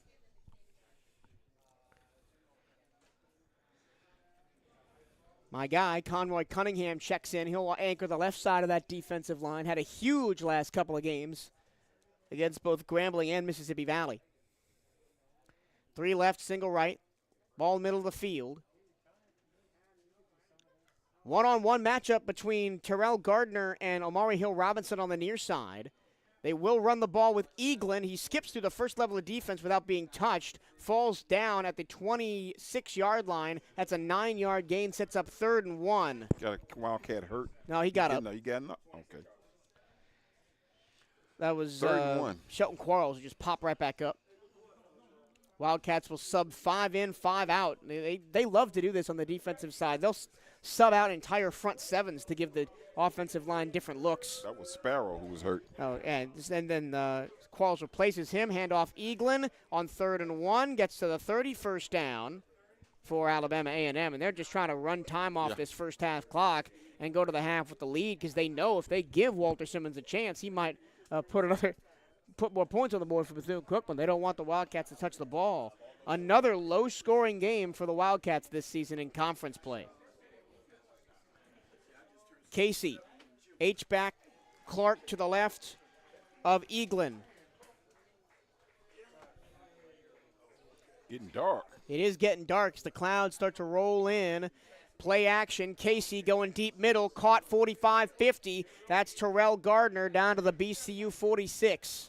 Correction, Cameron Young on the catch. He hung in the pocket that time and waited for the receiver to clear the secondary. Great pass down the middle for the first down. At the 46-yard line, A&M goes quickly, handoff, blown up by Adrian Hall. 1-yard loss for Eaglin. Yeah, you got Hall and Walls. The Hall-Walls combo gets the tackle for loss. Laquan Johnson goes out. Amari Jones comes back in on the left-hand side of the defensive line. And Terrell Gardner subs back in at wide receiver for Alabama A&M. 2nd down and 11 from the 47-yard line of BCU. Wildcats trying to hold before the half, down 14-7. 4:40 and counting to go. 10 on the play clock. They now get set. Casey the snap. Handoff up the middle. Running back has daylight to the 40, being dragged back at the 38-yard line. It'll be 3rd down and 2. That was Ryan Morrow in the backfield taking that handoff. The sophomore from Maplesville, Alabama. A mixture of run and the pass right now by Alabama A&M. They're doing a really good job mixing it up. 3rd and 2 for the Bulldogs. 3 left, single right, ball right hash. Back to pass. Casey pressured immediately. Gets the pass away. It is caught in one-on-one coverage near the 20-yard line. Tiptoeing the sideline, Terrell Gardner. And Omari Hill-Robinson didn't turn around. If he had, he might have batted that pass down. Yeah, he threw that ball before the receiver even broke, because of the blitz. Back shoulder pass. It was a nice pass from Casey, and that sets up Alabama A&M. This drive started at their own 4. They're now at the BCU 20-yard line in the red zone. 1st and 10 for the Bulldogs. Casey takes the snap, looks to pass, pressured, throws middle, diving, deflection, and incomplete at the goal line. Joshua Thornhill with the pass breakup. A little extracurricular stuff down on the field. Yeah, and I think the Wildcats are trying to get Casey out of his rhythm, and the Bulldogs' offense is not happy that their quarterback's getting hit. Because the Wildcats are bringing extra pressure pretty much every time now. That time Laquan Johnson got through unblocked and hit the quarterback, but not before he threw the ball. 2nd and 10 from the 20. They bring the tight end in left. The running back is Morrow. They followed the tight end the last time they had this formation. Yep. Single coverage on the right side again. They'll look left. Throwing down the field. It is picked off by Thornhill at the 5-yard line. Thornhill stepped in front and picked it away from Terrell Gardner. The Wildcats defense holds again. Great defensive move that time because he was off the receiver. The quarterback pumped to the left side thinking he was open. Thornhill just stepped in front of him for the interception. First collegiate career interception for Joshua Thornhill, and the Wildcats take over. I want to mention something. Casey, there were 3 receivers to the left. Casey tried to motion the receiver with his head. The receiver didn't move, ran the same route, and so the quarterback threw the adjusted route that the receiver didn't break for, and it was picked off. Great job by Thornhill. But now the Wildcats are down at their own 5, and we have given up a couple of safeties this year, so we don't want to flirt with that. 3:30 to go in the first half. It is Simmons. Takes the snap. Here comes pressure. Simmons rolls to his right, has space to run. 5-10, slides down near the 15-yard line. That's a 7-yard pickup on first down. In the stat book, looks like he went outside and picked up 9 yards, not knowing it was a scramble.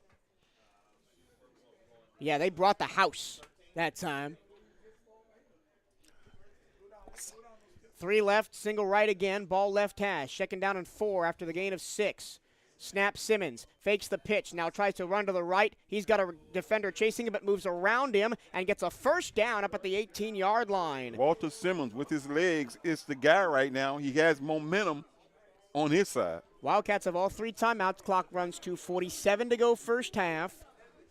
The 1st and 10 for the Wildcats from the 18-yard line.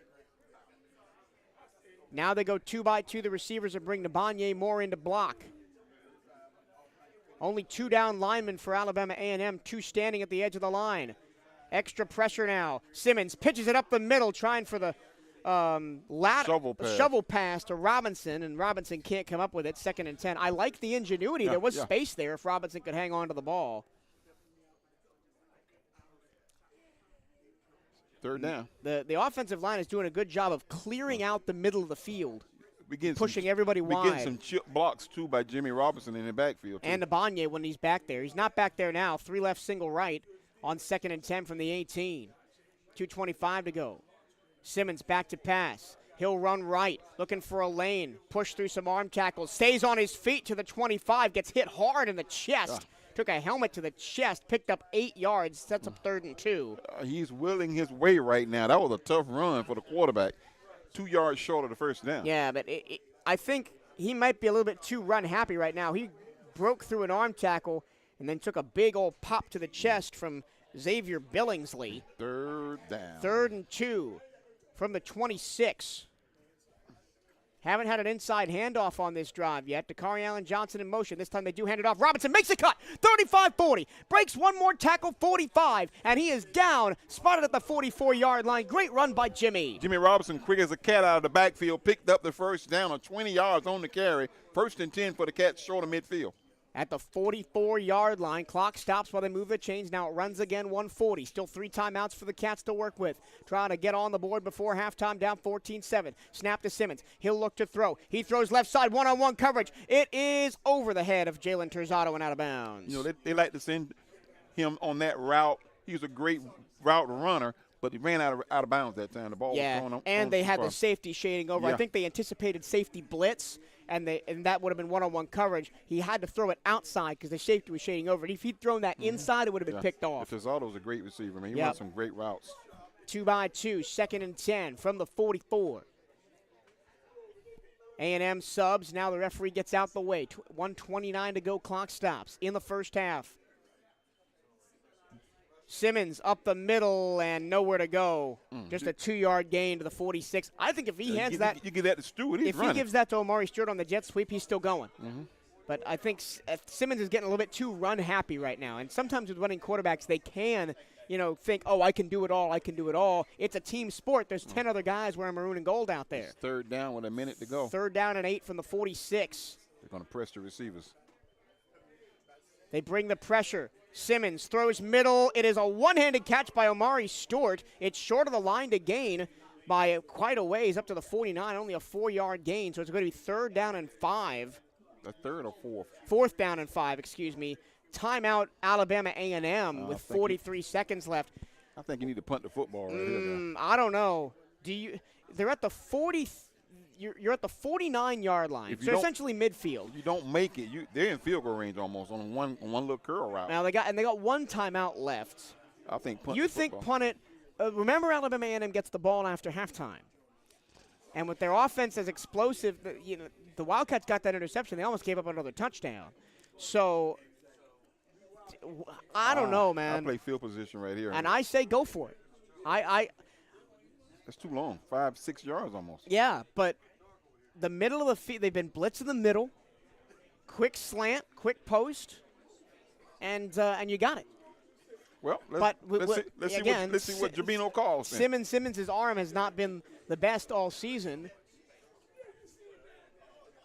But then again, on the other side, you got to tell Simmons not to play hero ball. You can't do it all yourself. You got to let your receivers and let your running backs do some of the work for you. But I think the best play on this drive was the 15-yard carry by Jimmy Robinson. Will we see one of those plays that Betha used early in the first quarter, back out of the backfield, how he hit that back and we got the first down? Mm-hmm. Maybe we go back to that play sheet and call one of those plays because we need at least 6 yards. Or maybe one of those tight end little flare outs. Right. Yeah.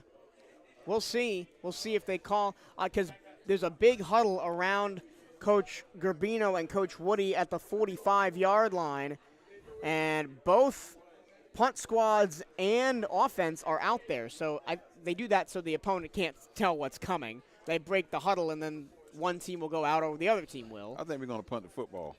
That would be the safe. That would be the safe play. I would do 45 seconds left in the first half. Wildcats down by 7. Remember, the Bulldogs do get the ball to open up the second half.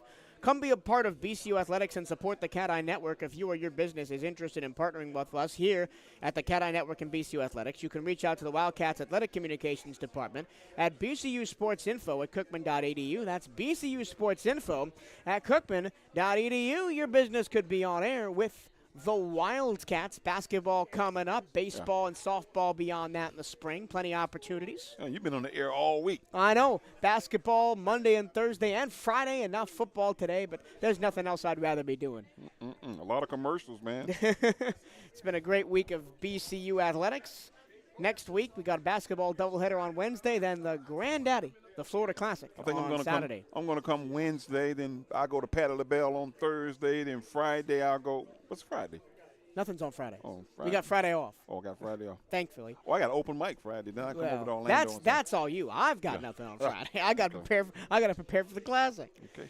We did send off some seniors today. 14 players were honored pregame. We're going to go for it, guys. And during halftime, I will read off those names to you. They are going to go for it. Big play right here, man. 4th and 5 from the 49.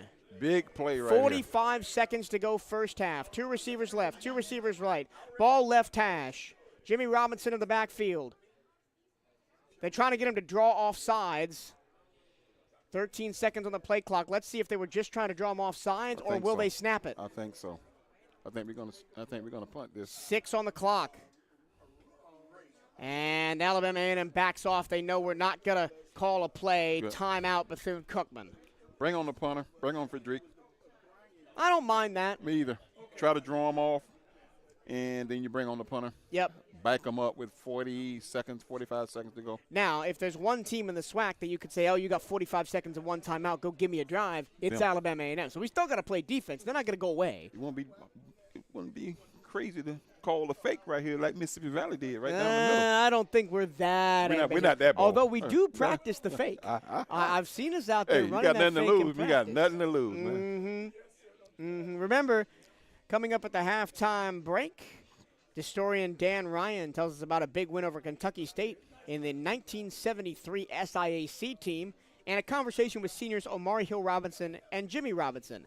That's coming up at the break with Harold Ford and company in the Studios. Now they got twin guys back there, so be careful Yep. of a reverse or something. Terrell Gardner is back deep to receive. Also, Jacoby Hewitt. And they're setting up a return, too. Punting from the 35 is Frederick.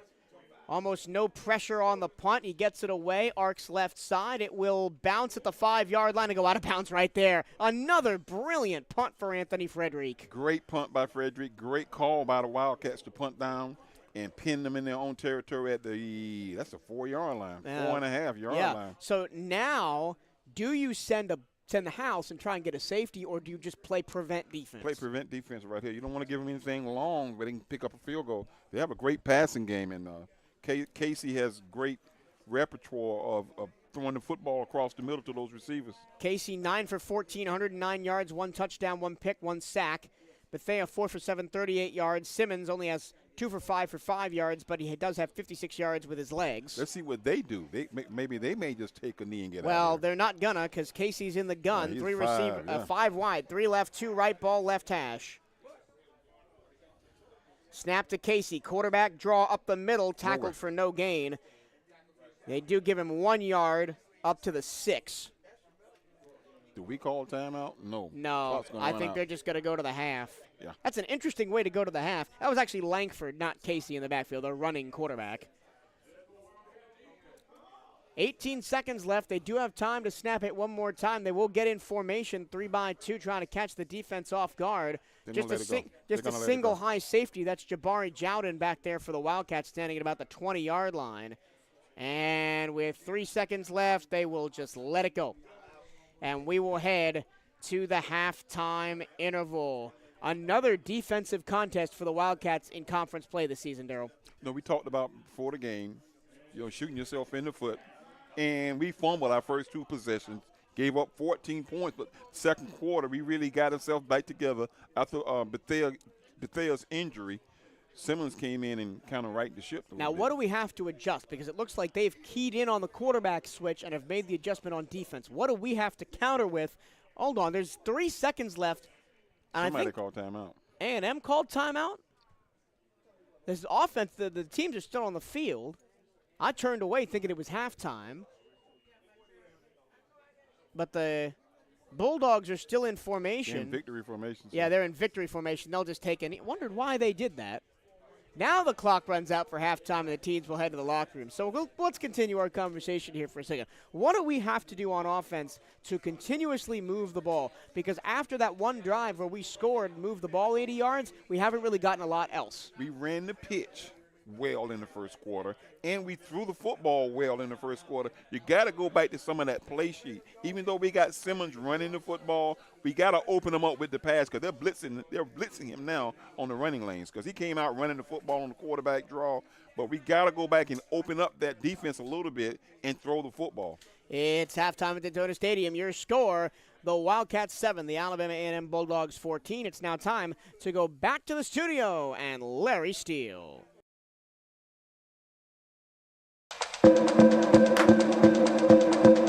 It's halftime on the CatEye Network. This is Wildcats Central. It's time now to find out what's going on with our historian here at the great Bethune-Cookman University. Dan Ryan joins us for another moment in history. Dan, what's happening? Well, this one had crap written all over it. I mean, the week before Florida A&M, a road trip and a non-conference game, but somehow the Wildcats found a way and pulled it out. They beat Kentucky State 30-18.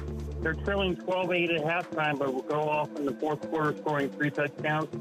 Now, notice the name Victor Smith was the quarterback. Willie Collins had a day off. But you would appreciate this because, Larry, because of your days at announcing. Victor Smith was Denise Proctor's father. He was the backup quarterback that day, and he threw 3 touchdown passes to get the Wildcats to 7-2. Defense came in big with 5 interceptions, and Wayne Allen big for a touchdown. And then, next week with the 2023 team, we're going to be talking about 1973 and Florida A&M next week. Boy, that's going to be some great stuff there. I can't wait to hear it, Dan. Looking forward to it. All right. Don't forget the Florida Classic next weekend. And you can hear Dan Ryan always at halftime right here on WELE 1380 The Cat and the CatEye Network. Dan, we'll talk to you later. Yes, sir. Hello, future Wildcats. Are you ready to embark on an extraordinary journey of learning, growth, and discovery? Well, we've got just the place for you, Bethune-Cookman University, where dreams take flight and possibilities are limitless. At Bethune-Cookman, we believe in nurturing not just students, but future leaders, innovators, and change makers. Situated in the heart of Daytona Beach, our campus is a vibrant hub of academic excellence and cultural diversity. Here, you won't just attend classes. You'll become part of a community that champions success and celebrates individuality. What sets Bethune-Cookman University apart? Well, how about cutting-edge programs, state-of-the-art facilities, and faculty who are not just educators, but mentors, guiding you every step of the way? From business to science, the arts to technology, we've got the programs that match your passion and fuel your aspirations. The time is now to enroll for the fall of 2024. Go to cookman.edu/admissions, where you enter to learn and depart to serve, and return to invest, and hail Wildcats. Every play, every beat. Experience the Florida Blue Florida Classic. Get your tickets now at floridaclassic.org. Bounce. Welcome to Halftime. This is Halftime Central. My name is Larry Steele, and today is Senior Day at the great Bethune-Cookman University, and we're talking with two of our greatest seniors today on the radio. Omari Hill Robertson, senior. Jimmy Robinson, senior, in the building. Fellas, what's up? What's up? All right, Senior Day. What does it mean to be a senior on this year's Bethune-Cookman football team? We'll start with you first, Jimmy. It means a lot. I mean, I started here, so this is where I finished at. And it's like, it means a lot to me to be able to play with the boys I started with from freshman year and to graduate and be done with it. That's a good thing. Amari? I feel awesome to start as a freshman and end as a senior, starting and playing for the home team one more time. It feel awesome. Just amazing playing with the boys one more time before I head on to start a new journey. Just leave my mark. Leave your mark. You play cornerback. What's the toughest thing about being a corner? Guarding the different routes, tackling, making plays on the ball, just understanding coverages and what the receiver about to run, a whole lot of things. You know, in the SWAC, they got a whole bunch of big receivers, and you seem to make unbelievable plays per our announcer, Mike Torello. They don't understand how you make your plays, so what's the secret back there? Are you figuring out things that we can't see? To be honest, I'm the best corner in the SWAC, so it don't matter how big they is, how strong they is. My technique and my playmaking on the ball will explain a whole lot, so just tell them keep watching, and they'll understand why I make the plays I make. All right, Jimmy, you come from a family of running backs. One before you. Talk about your time here as a running back for BCU. I mean, when I first came in as a freshman, I was at slot, but I knew that's not what I wanted to be. So then they gave me an opportunity to play running back, and I just showed them what I can do. Mm-hmm. And then as my freshman year, I wasn't a starter. I played straight special teams. I earned a scholarship. I worked my way. I grinded every day. It was personal because I wasn't on scholarships. Like, dang, they don't think I could do it. Mm-hmm. So I worked my way up. I got in the rotation, and ever since then, it's been on. You always thought you had something to prove? Yes, sir. Yeah. You play like that. I just always have a chip on my shoulder every game. It's just like, I'm going to be the best on the field today. All right. Speaking of chips, there's nobody bigger chip than the one beside you. It seems like he walks with a chip on his shoulder. I mean, he do. Sometimes I have to calm him down. It's like, you have that mindset, like, I'm going to be a dog. Yeah. I mean, we always have a little one-on-one conversation talk before the game and, like, days before, like, what we going to do? Mm-hmm. Like, what we about to go out and do? How many picks you going to have? Run the ball hard. Like, just stuff like that we talk about. Talk about your parents, both of y'all. Let's talk about for just a minute. What kind of day is it going to be for them?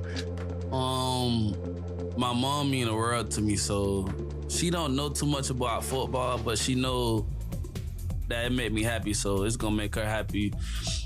And she just loves seeing me happy. I mean, my mom is my world and my dad is my world. I'm not sure if he gonna make it, but he always watch film TV. So he always come after the game and tell me, critique me about my game. So my parents mean the world to me. My sisters, my brothers, everybody. Family, man. Family first. Same, like my mom, she loved football ever since we started playing as kids. Like, she'd make it to every game, like the away games, she'd get on the plane, fly. So I'm always thankful that she understands watching. Even when we losing, she's still there. She take that trip. So I'm always thankful for her. It's a great day. It's a great day. It's a senior day, and she should be proud. Both of your parents, all of your parents should be proud of you because y'all have done what y'all have done. Talk about the coaching, the change this year. Both of y'all been through coaches, and just talk about from last year to this year, what kind of coaching change? I mean, the coaching is going to be coaching. It's just players got to take the coaching. So I won't say like nothing's big changes. It's like we're more disciplined and we together now. I feel like I don't feel like the coaching was a big part of it. It was a big part, but the players played a part in it too. So I mean, we just building now. So after this senior day and after this season, I hope this program go forward. All right. Like I always tell them, like there's more football after us. So we're gonna get it together. As senior leaders, what do you tell your other teammates before y'all hit that field? What do you say to them? I tell them just get every play like it's your last. You never know when your day gonna come. So my day is senior day. So you never know when your last day gonna be. So get every play your last. Me personally, I always tell my boys, if you're scared, stay in the locker room. All right. And I always tell them, anybody could be a starter. So don't let, just because I'm a senior or just because I've been getting this many reps, your time, they might call on you in the game. It's a role for everybody to play. All right. What's your major? Criminal justice. Criminal justice. That's great. What's your major? Criminal justice. Wow. What's the future look like since you're both in criminal justice? Me, I mean, I ain't gonna say like I want another shot at football after this. Okay. So it's like I haven't made up my mind yet what I really want to do with that major yet. So it's just a waiting thing right now. Okay. My future is, to be honest, all season, after this season, work hard, train hard, probably get a shot NFL, CFL, XFL. I mean, I don't plan on working no 9 to 5. I ain't never had no 9 to 5, so this my plan A. But if push come to shove, I'll join the academy, police academy, help the community get back to the community. But my plan A is my plan A, so I don't plan on giving that up till, yeah. Great plan. So any shout outs y'all want to do right now? It's senior day, it's halftime. Y'all want to shout anybody out? Shout out to my mama, Sharonda Robinson. Shout out to my dad, Ernest Robinson. Shout out to my brother that's behind the walls. Shout out to my other brother, Long Lil Ernie. My sister, Danielle Jaquil. My nephew, Keon. This a lot of shout out. Shout out to the whole family. Shout out to Daytona Beat. Shout out to the fans that been sticking with us through thick and thin. Shout out to Coach Collins, Coach Stubb, all the coaches, especially Coach Collins. He been solid from day one. And shout out to everybody. I'm gonna do my thug thizzle. All right. Me, I just want to say shout out to my parents, keeping me focused. My older brother, Jimmy, and all the Wildcat Nation. Is like, even when we was losing, they still supported us. It's like, no matter when we down, they still support us. So shout out to all them. Shout out to the cheerleaders. I mean, they show up every game. They cheer us on. So shout out to everybody. All right. It is senior day. Omari Hill Robinson, Jimmy Robinson. Hail Wildcats. Hail Wildcats. Now back to Daytona Stadium for today's game between the Alabama A&M Bulldogs and your Bethune-Cookman Wildcats. With the voice of the Wildcats, Mike Torello, on the CatEye Network.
And my apologies, we are now live with 17 seconds to go on the second half chart. Apologies for the issues with the audio there. Michael Trillo, Darren O'Teal getting you set for second half action here in Daytona Stadium. Quick trip around the SWAC. Bethune-Cookman down 14-7 Alabama A&M here. Yesterday, Grambling beat Arkansas Pine Bluff 43-14. Alabama State at Mississippi Valley, Prairie View at Southern, and Lincoln, California at Florida A&M. And then, of course, tomorrow, Alcorn State at Texas Southern. It's a weird situation in the SWAC this year, Daryl, where with 2 weeks to go, we already know that the SWAC championship matchup and where it's going to be. It's going to be at Bragg, in Tallahassee, FAMU against Alcorn. But you don't know who's coming out of the West. So that Alcorn, how the West is won going to be won the next few weeks. No, Alcorn's already wrapped it up. They have? Yeah, they have. Okay. So Alcorn, always Alcorn. You said Alcorn. that, and Brian Humphrey, who's Always all the way Alcorn. on the other side of the thing, just looked and stared. That's a replay from last week. Stared behind his glasses, death laser at you. Alcorn's playing great football right now. That's going to be an awesome football game. Just waiting for TV to get out of the way so we can start the second half. Quincy Casey is 9 of 14, 109 yards, 1 touchdown, 1 pick, 1 sack. For Bethune-Cookman, Tyleek Betha was 4 of 7 for 38 yards before he went down. Simmons 3 of 6 for just 8 yards, but the Wildcats have gotten it done on the ground. 126 yards rushing in the first half for the Wildcats. Jimmy Robinson 58, Simmons 56, Shaw 19, and Betha 17. We are just about set to go. Players are on the field. Wildcats in the gold helmets, black jerseys, white pants, gold numbers, gold trim. Will kick from left to right. Bulldogs in the white helmets, white jerseys, maroon pants, maroon stripe on the shoulders, white stripe down the sides. Will receive to start the second half. Like last week, you want to stop them here at the outset of the third quarter. Remember last week we allowed Mississippi Valley State to drag the ball right down the field on us right after the half. So let's kick this thing out of the end zone at least. What breeze there is in the face of Cade Hector. He addresses the ball with his right foot. It's going to be a short kick, fielded at about the 20-yard line by Terrell Gardner. He's going to run to the right, get to the 25, and be cut down at the 26. Great coverage that time. You know, he caught the ball at the 20 after 6 yards. He was swarmed by a host of Wildcats. Correction, that was Jacoby Hewitt on the return for Alabama A&M, and they really got going there in the late in the first quarter with the passing game, as they're showing replays from the first half in the stadium. Young, 4 receptions, 55 yards. Gardner, 4 for 44. The Bulldogs have 111 yards passing. Wildcats just 46 yards passing. Here we go. First down and 10 for Alabama A&M. Quincy Casey is the quarterback. He's in the gun. Eaglin to his left. Handoff. Eaglin up the middle. Big hole, 35-40, and ripped down at the 42-yard line by the secondary. Jabari Jowden in there to make the tackle. See, this happened last week right out of halftime. Mississippi Valley came in. The defense came back flat. The defense can't be flat right now because we need to stop. 15-yard carry, first down and 10 at the 43-yard line for Alabama A&M. Casey hands off Eaglin. No, Casey keeps around the left side. 45-50, being chased to the BCU 40. Finally tackled by Shelton Quarles Jr. at the 40-yard line. That's a 20-yard carry on the first run of the day for Quincy Casey out of the quarterback spot. Yeah, they make some adjustments out of that formation because they ran the football a couple of times up the middle. That time Casey kept it.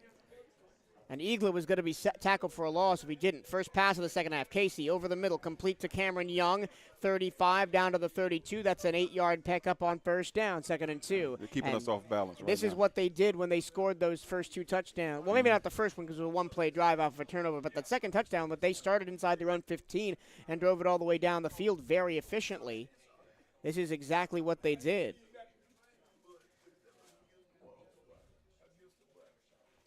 Stoppage of play here as Alabama A&M gets the play from the sideline. 12 plays, 76 yards was their second touchdown drive of the first half for Alabama A&M. 2nd and 2 from the 32. Handoff Eaglin. Met by Eddie Walls and nowhere to go. Lost a yard. Eddie Walls slipped the block that time. Was in the backfield right at the handoff. They lose the 2 yards on the play. Yeah, now 3rd and 4, back from the 34. Got to get to the 30 for a first down. And the ongoing battle between Omari Hill-Robinson and Terrell Gardner is still playing out there, matched up 1v1 way to the wide side of the field. That's the near side left. They're going to run a little curl right past the sticks, watch, for the first down. 3rd and he's 4. moving up on him now. One man comes in motion. That's Young left to right. Casey takes the snap. Flare out to the running back on a wheel, and dragging a defender for the first down is Donovan Eaglin. Needed 4, got 5. Yeah, he picked up the first down on the wheel route by the back out of the backfield. They're shooting all cylinders right now. They're going with the tight end, quarterback, and the running back. That's Donovan Eaglin, the transfer from Michigan State. Just 33 yards in 2 seasons at Michigan State. But 873 yards last year at Alabama A&M. Casey, screen left side for Eaglin. He slips and lost 2 yards back to the 33. Actually, lost 3 yards back to the 32. Good-looking play that time. We had it covered. He just slipped down and fell.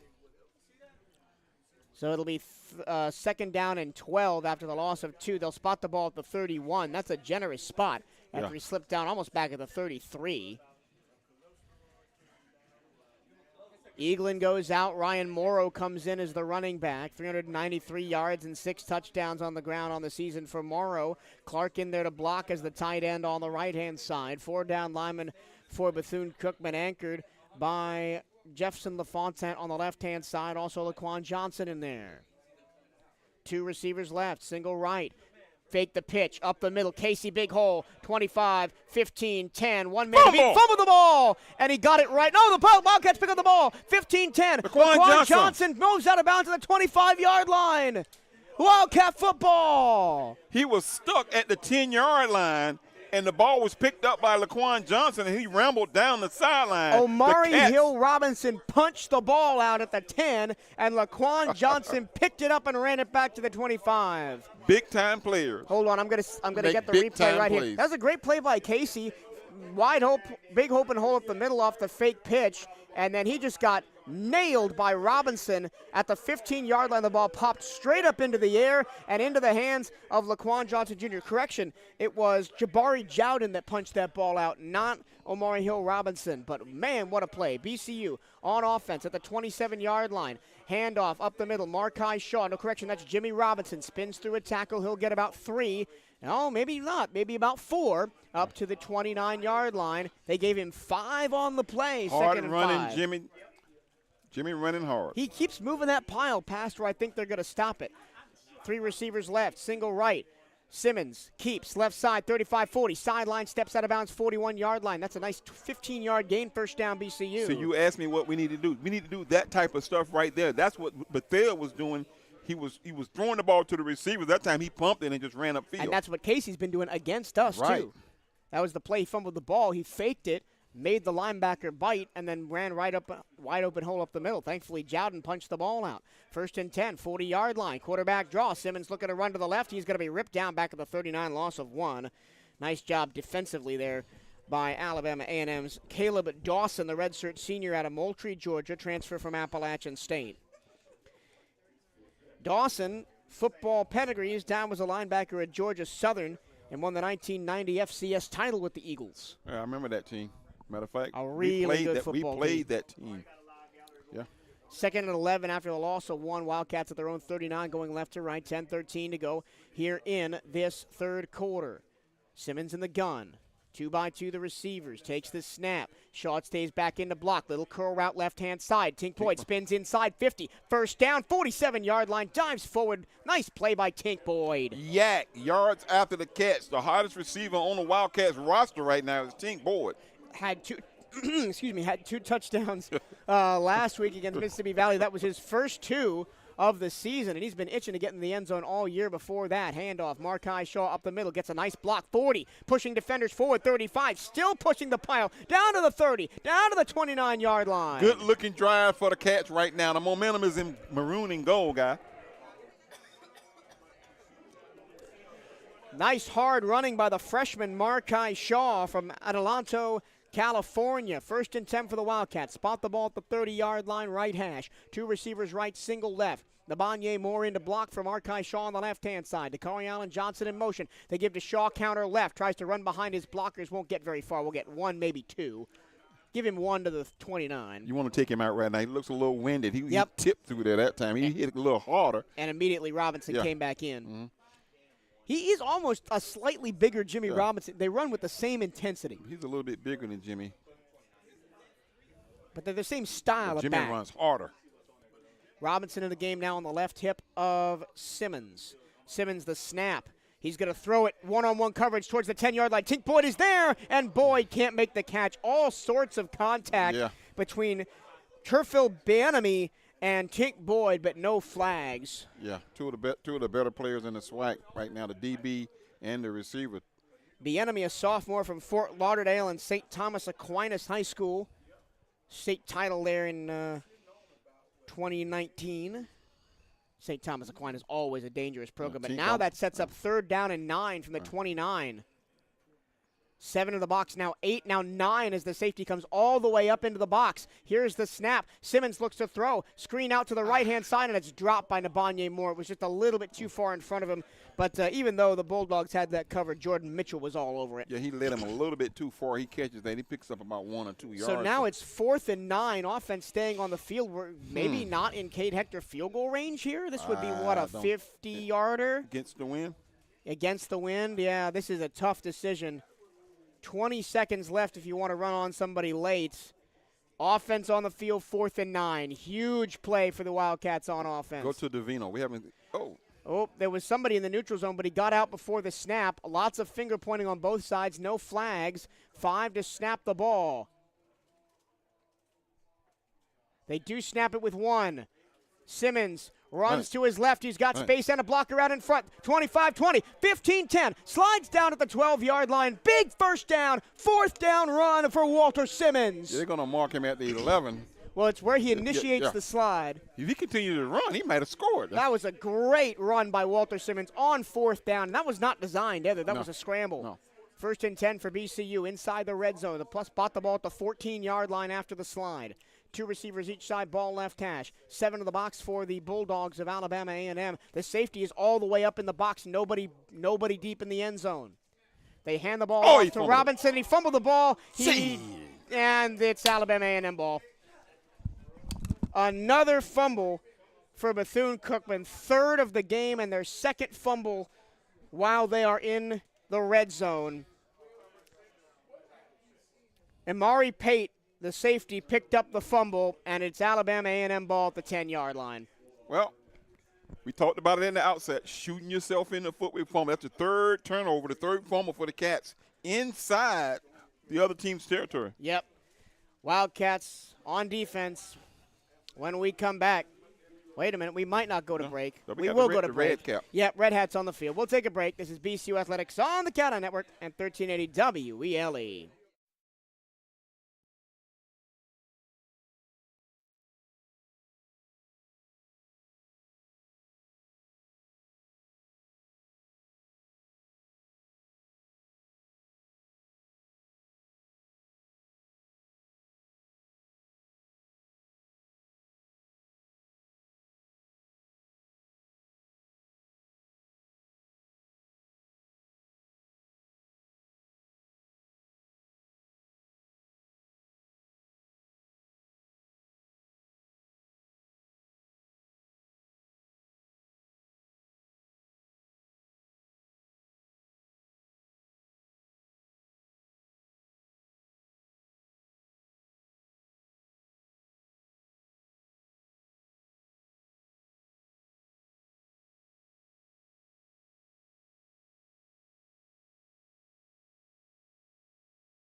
Michael Torello, Daryl Natil back at Daytona Stadium. It's 14-7 Alabama A&M Bulldogs over the Bethune-Cookman Wildcats, and another fumble, Daryl, this time by Jimmy Robinson, his second of the game, as stunted a Wildcat drive that was at the 10-yard line. And I hate to tell you how much yardage he had in front of him. He had green grass all the way to the end zone. And he just got tapped on the ankle and fell down and lost the ball when he went to the ground. Here we go. Wildcat defense once again is going to have to try and make a big stand here. Alabama A&M at their own 10-yard line. Quincy Casey, the quarterback. Morrow, the running back. Three receivers bunched to the right. They're going to run the ball that way with Morrow. He'll try to bounce it to the left, spinning in the hole, and he'll get 3 up to the 13. They're going to play conservative right up in here. Yeah, they're going to try and drain clock. Mm-hmm. They know that if the Wildcats can put together a drive, this is a tie game. They need to go down and score, and while doing it, put together a big drive and get the defense tired out. The one thing we have done better today than I think we've done all season long is keep the defense, our own defense, on the sidelines for long enough for them to get some rest. We've sustained some drives to give the defense a chance to get rest. 2nd down and 7 after the gain of 3. And now Alabama A&M just really slows the game down. Not even in set formation with 8 seconds left. Now they'll go into 3-point stance on the offensive line. Snap to Casey. Handoff Morrow running right. Spun down. Back at the lost a yard. 12-yard line. Lost a yard. That is Eddie Walls on the tackle. And De'Aris Thomas in there as well. Now it's 3rd and 8. This is a big play. You can't let them run that curl route right in front of you. Lots of substitutions for Bethune-Cookman. D's in at safety. De'Aris Thomas is in it at a free safety. Actually, he'll play strong as Jowden's in there. But single coverage, 5 wide with Casey in the gun. 3rd and 8 for the Bulldogs from their own 12. Need a rush right here. Good pass rush. Back to Casey. He's under pressure. He scrambles to his left. He skips away, and he's going to get away. 25, 20, or 15, 20, 22-yard line first down. We had him dead to rights in the backfield, and he skipped away. Yeah, they had him for the sack. And 4th down, and he slipped out of the tackle, pick up a first down. That's a huge fail. As there's a nice rainbow up into the clouds behind the away stand here at Bethune-Cookman as we're looking at it from the press box. Hope that means box. something for us. Pot of gold.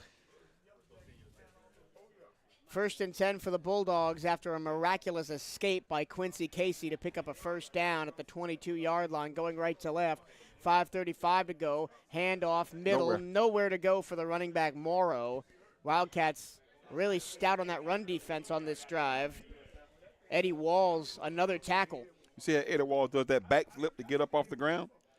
He's lying flat on his back. He just kicks his legs and jumps straight up. Anthony Alonso was also in on that tackle. He now comes out.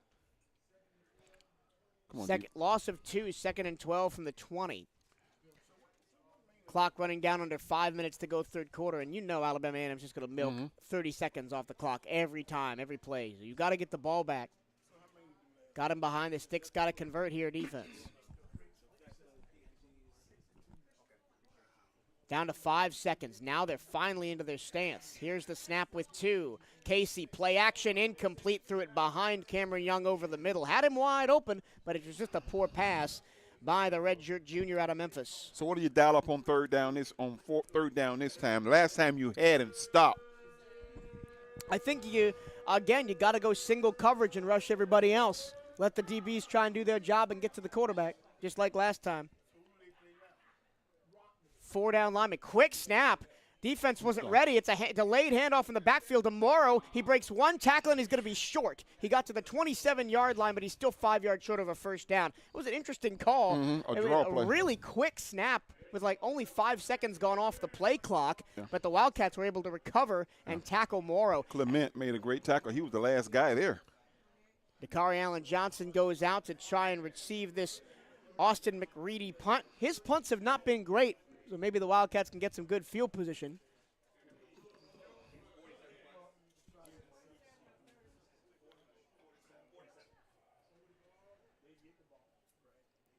McCready standing at his own 13-yard line. Dakari Allen Johnson moving up to the 30 on the left-hand side of the field. It's a bobbled snap. McCready running to his left. He fumbled the ball, and the Wildcats will jump onto the 12-yard line. BCU football off a special teams play. This is what DJ McCarthy, the special team coach, calls this the football guards. Anytime something happens that we can't control, he said the football guards will make it even. That time, they made it even. So the ball hits the blocker on its way to McCready, and he couldn't corral the snap, and the Wildcats jump on it at the 12. This is going to be a football. This is going to be a barn burner going to the fourth quarter, Michael. You hear me, sir? It's going to be a ball game. That was the biggest, and the rainbow gets brighter. Yeah, the rainbow got brighter right over the goal line where we're going. Here we go. First and 10 for Bethune-Cookman from the 13-yard line. Can get a first down at the 3. 3:50 to go, third quarter, trailing by 7, 14-7. Simmons takes the snap. Handoff Robinson tries to cut to the left, and he is met by a trio of Bulldog defenders. He's pushed all the way back to the 20-yard line. His forward progress will get the Wildcats 2 yards up to the 11. You're going to have to open up and pass the football short. Get it in somebody's hands down here. We have not run a screen. We've got a offensive lineman set up as a wide receiver in the middle of a 3 set to the right. Let's see if they run a screen. Simmons throwing middle. Nabanye Moore dropped the ball at the goal line. He was open. And it's third down and 8. What's the first time we've seen us go to the tight end across the middle in a while? He was open. The ball just a little bit high. A little bit too he was high. Open, though. Got an injured guy down on the sideline over there for Alabama A&M. Injured Alabama A&M player. That is, oops, I never flipped my chart back over. Kenechukwu Ezemume, the sophomore from Kennesaw. Can't come up empty here. This is 4-down territory. And they just showed the replay. Yes, the ball was a little high. Moore had to jump to get it, but it was in his hands and then through his hands. You know, Moore's a former quarterback, so he's been moved to H-back since the spring. So he's kind of young at quarterback, at tight end. Yeah, he's a sophomore from Statesville, North Carolina, and Palmetto Prep. Timeout on the field. It's third down and 8 for the Wildcats from the 12-yard line. When we come back, this is BCU Athletics on the CatEye Network and 1380 WELE.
The nation's largest HBCU football game is back on November 18th. Come catch the Wildcats as they take on rival Florida A&M in the 43rd annual Florida Blue Florida Classic at Camping World Stadium in Orlando. Tickets are on sale now at Ticketmaster.com. Darryl, maybe the biggest play of the game coming up right here. 3rd and 8 for the Wildcats from the A&M 13-yard line. Got to capitalize on the turnover. I don't want to make a joke, but that rainbow is right there on the same yard line where we are. It's right over the end zone from where we're looking at it on the far side of the field.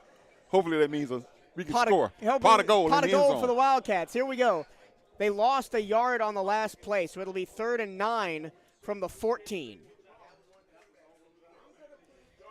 2 by 2.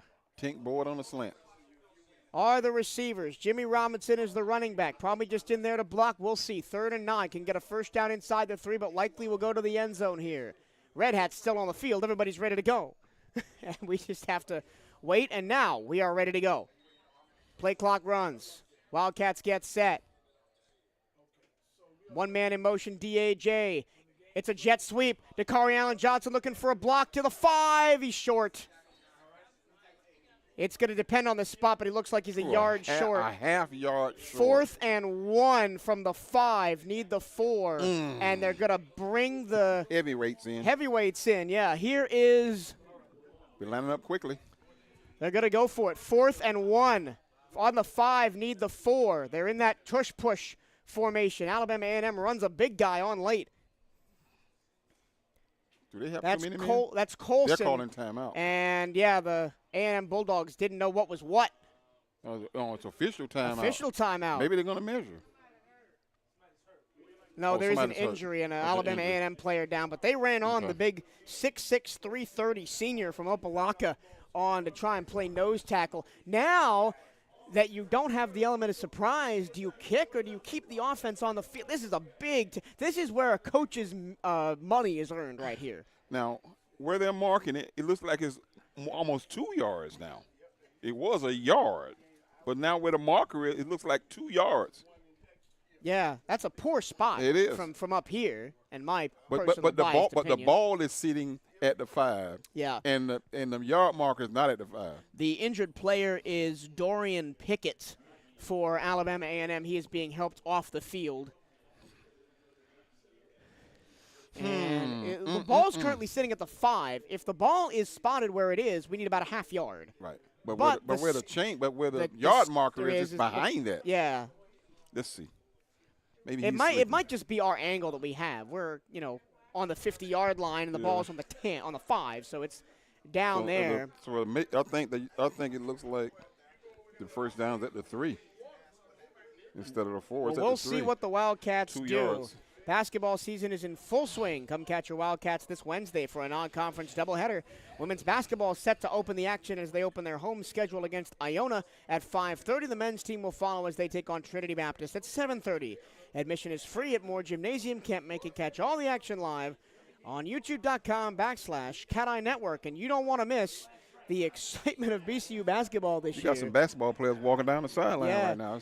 I'll tell you what, the swagger is back for BCU basketball. Last couple of years, new coaching staffs, it maybe had gotten away from that swagger that BCU basketball is known for, but they have it in spades. Both teams do.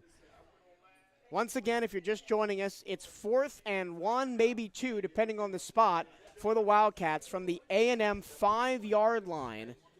Down 14-7, and before a timeout for an injured player, the Wildcats were set to go for it in a Eagles-style, everybody push the quarterback type situation. And this is the time where you have the quarterback in there with who can drive the legs forward and do that. Right, but we don't have offense on the field. No, I'm talking Simmons. Simmons the guy. Simmons is the guy that can do that. Because remember, in that situation in the first half, they ran the ball to the running back and picked it up.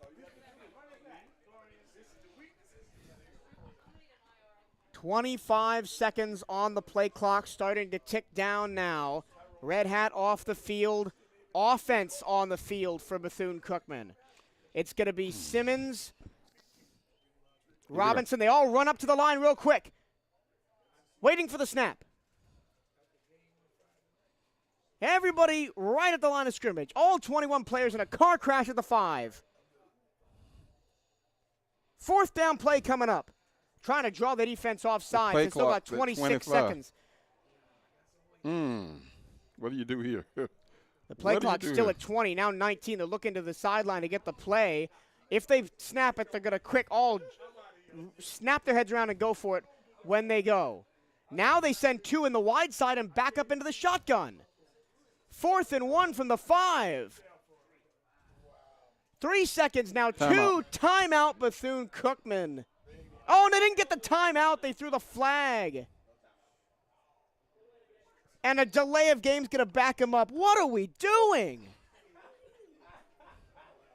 I can't understand. You go and try to draw them off sides on 4th and 1. Maybe the intent and now was they set up for the kick. Maybe they was going to kick the field goal all along. They were trying to draw them off. Give me a heart attack while doing it. Now here's Cade Hector for the field goal. This will be from about 27. Still a good call. Middle of the field, no wind at all. Kick on the way. Good. And good from Cade Hector. All right, calm his down. 7th of the season. We were going to go for the field goal the whole time because it was 2 yards. It looked like it was 1, it was 2. So we were trying to draw them off. We took the 5-yard penalty and kicked the field goal. We were going to go for the field goal the whole time. But now we're down 14-10, 1:55 to go in the third. You're giving the ball back to the best offense in the SWAC, who you've held. That's okay. You've You've held them them in 14. check so far. Yeah, you've held them. Yeah. And we've capitalized on a couple of their mistakes. The last 2 possessions, they had a quarterback fumble as he was running towards the end zone, and they had the botched snap on 4th down. So you can't keep getting handouts and not doing something with them. But of course, if you're upstairs in the A&M radio crew, you're probably saying the same thing because we've given them 3 gifts. They've only scored 1 touchdown off of it. That's all I got to say here. Woo, boy. This has been a great football game. SWAC football is something else, defensive, low scoring, not a lot of offense. But I talked about in the outset that this is one of the better teams, them and Florida A&M. With size, they got a great offense and a stingy defense. So, look, we played well against this team, so I'm looking at the growth. Simmons, let's get you through a couple of stats while we have some time. Simmons, 4 of 10 for 22 yards and 1 sack. Betha, before he went down, was 4 of 7 for 38 yards. That's 60 passing yards on 8 of 17 total. Alabama A&M is 13 of 20 for 121 yards, 1 touchdown, 1 pick. In the rushing game, the Wildcats have almost 200 yards rushing, 187 yards. Simmons 79, Robinson 69, Shaw 37, Betha 12, Allen Johnson 7 on the jet sweep on that previous drive. Receiving, Alabama A&M, Young 63 yards on 5 receptions, Gardner 44 on 4. Nobody else has more than 2 receptions. That's Eaglin with 2. For Bethune-Cookman, Brown has 17 yards on 1 catch. The only person with more than 1 catch on the Wildcats is Nabanye Moore. He's got 2 catches for 12 yards. This has been one of our better running games. We've got a lot of yards rushing this afternoon. The offensive line, you got to give them credit, and you got to give the play call credit too. Yeah, well, I mean, and after Betha went down, we've basically gone away from the passing game altogether. And, I mean, again, and before that 4th down play, right, you got to think about Nabanye Moore dropping a touchdown pass at the goal line. It was there. He had it, but you can only play with the hand you're dealt, and the Wildcats took the 3 points instead of gambling on 4th down. And this kick is key because we're kicking against the wind. And the last time Cade Hector kicked off, he left it way short. Yeah, it was kicked it almost to the 20-yard line. Yeah. And the A&M players are telling the receivers, move up, move up, move up. They're standing at the 10. Hector into the slight breeze, left to right, 1:55 to go 3rd quarter, and now a 14-10 Bulldogs lead.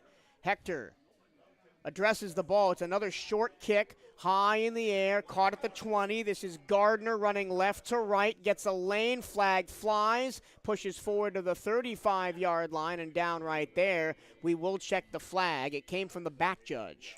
Could be a push in the back because the ball was going the other direction and flag is on this end. So we will check the flag before the Alabama A&M offense comes up. They spotted the ball at the 36-yard line, but we'll see where they actually start in case this penalty is on them. The official says holding on Bama A&M. So they will back that ball up 15 yards, and it'll be a 1st down for the Bulldogs close to the 20-yard line. This is what Cornell Maynard was talking about with his team, shooting themselves in the foot. And not playing well on special teams. Not playing well on special teams, right. All right, here we go.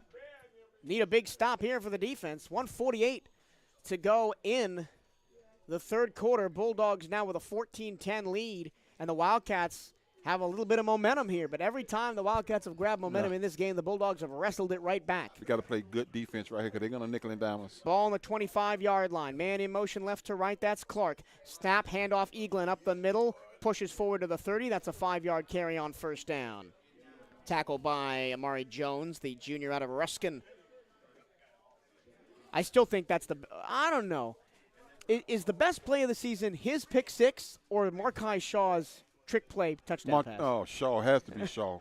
2nd and 5 from the 30 after the 5-yard pickup on 1st down. Here's the snap. Back to pass. Throwing one-on-one coverage. Oh, it's incomplete. Omari Hill Robinson was running lockstep with Terrell Gardner. He had inside position but couldn't hang on to the ball, 3rd and 5. He had the pick. The all-spike defender was all over the number 1 against number 1. And that's been the matchup all day long. We thought he had it from our angle, but he just dropped it.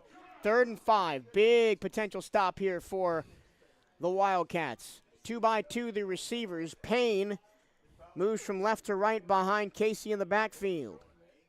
DeBula almost jumps offside but stays home. Good thing that wasn't checked by me, so he had a chance to get back. Big play. 4 down linemen for BCU. How many will they rush? Only 4. Fake the pass. Pitch left. Eaglin has a lane. He's going to get to the 30. He's going to break a tackle. Be close to a first down. It depends on the spot. First down. He got it. Just got it. Needed the 35. Got to the 35 and 1/8 line. And it was a good job on the pitch. And Eddie Walls went for the quarterback and then was taken out of the play, and he tried to recover from the backside. 1st and 10, 35. Fake the pass, throw left-hand side, incomplete on a curl. Threw it too far behind Gardner, and it's 2nd and 10. Yeah, Clement was all over that, too. The two corners, Clement and Robinson, have been really good today. Against a really good pass defense. They've mostly hurt us over the middle. We've changed our coverage that we were playing early in the season. We had a lot of room across the middle that was open. Right now, we're going man-to-man. Yeah, and the linebackers are not blitzing as much. They're staying home because they know that the pass is the dangerous game for Alabama A&M. And also in this drive, the Bulldogs are not using as much clock. The clock is stopped on that incomplete pass. They're not running it every play, just trying to kill clock. 51 seconds to go in the 3rd. Casey back to pass. Pressure coming from the backside. Dumps it off short on a screen pass. Here's Young. Has space. Tripped up at the 41. That's going to be about a 7-yard gain. Bring up 3rd and 3. That was a design play because all the receivers were blocking from the back, coming out of the back. That was an open screen. Yeah, it was a receiver screen coming across the field. Yeah. 3rd down, and they spotted at the 41. So 3rd and 4. Or excuse me, 44-yard line. 3rd down and 4. My apologies. Can the Wildcats get off the field on 3rd down? Unable to do it the last 2 times on this drive. Casey hard count. Eaglin in the backfield. 1, 2, 3, 4, 5, 6 in the box for Bethune-Cookman. Both linebackers up on the line. Playing man across the board. Well, there's a wide receiver matched up against Laquan Johnson. Watch out for that mismatch. They're going to run the ball on 3rd down, and Eaglin is cut down to the backfield by Conroy Cunningham. Loss of 2, 4th down. CC, man, he's a great kid, man. He's outspoken. He's a team leader. He's a team inspirational guy, and he made the stop to cause the punt. And it's going to be a punt. And remember the last time that they sent Austin McCready on, it hit the blocker. And that's going to be the end of the 3rd quarter. Wildcats will get the ball, a chance to take the lead when we come back. Daryl, it's a ball game at Daytona Stadium today. 4th quarter on the other side of this break. This is Bethune-Cookman University football on the CatEye Network and 1380 WELE.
Stay up to date with everything Bethune-Cookman Athletics by checking out the Wildcats on social media. Give BCU Athletics a follow on Facebook and follow the Wildcats on Twitter and Instagram at BCU_athletics. For the latest on BCU football, follow at BCU Gridiron on Twitter and Instagram. Start of quarter number 4 here at Daytona Stadium. The final time this year we're here at home, and it's a dogfight. The Bulldogs 14, the Wildcats 10. BCU got another stop on third down. They're going to force A&M to punt as we begin the fourth quarter. It seems like the momentum is with the maroon and gold, but it's been the same story basically every week. We play a close game but can't finish in the fourth quarter. They have another chance to rewrite the narrative again today.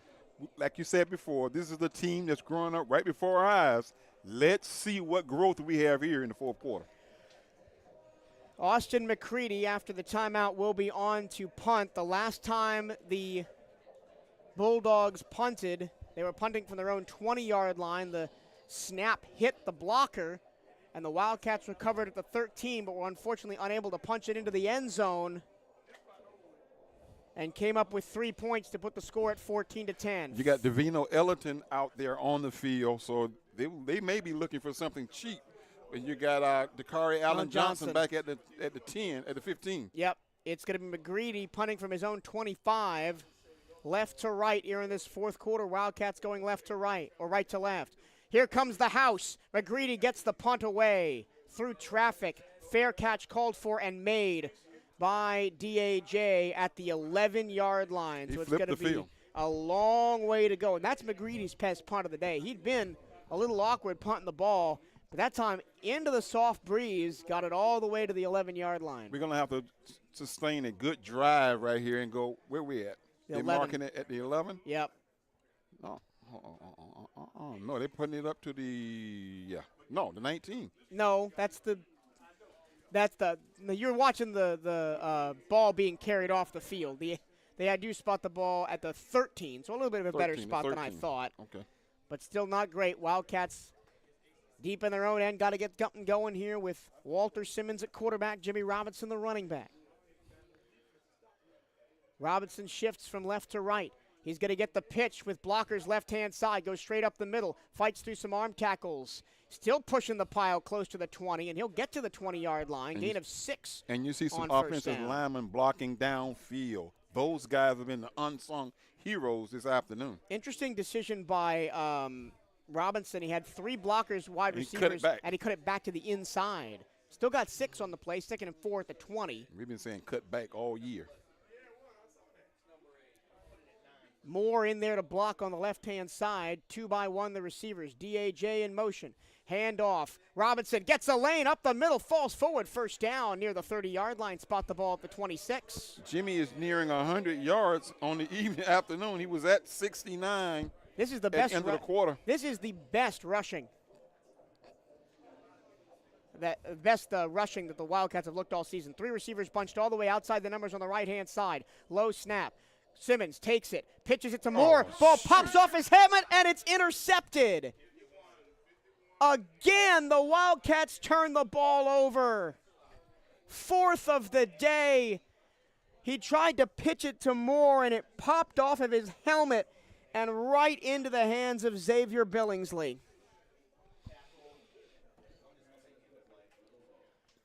Unbelievable.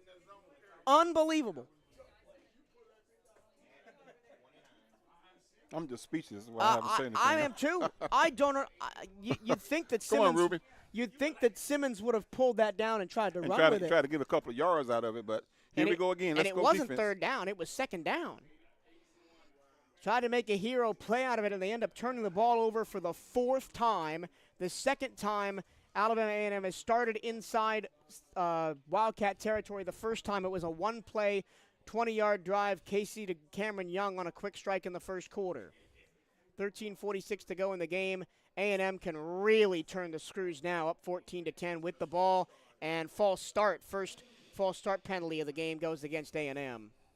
Well, we talked about growing up, so we saw the kid come in with a snotty nose on that play. We've been hurt by turnovers all year. I didn't think it could get worse than the Jackson State game, but today, man, I don't know what to say. Here we go. First Defense. and 15. Ball spotted at the 34-yard line of Bethune-Cookman. Alabama A&M in the white, and maroon going left to right. Handoff. Eaglin wrapped up and trying to push the pile forward.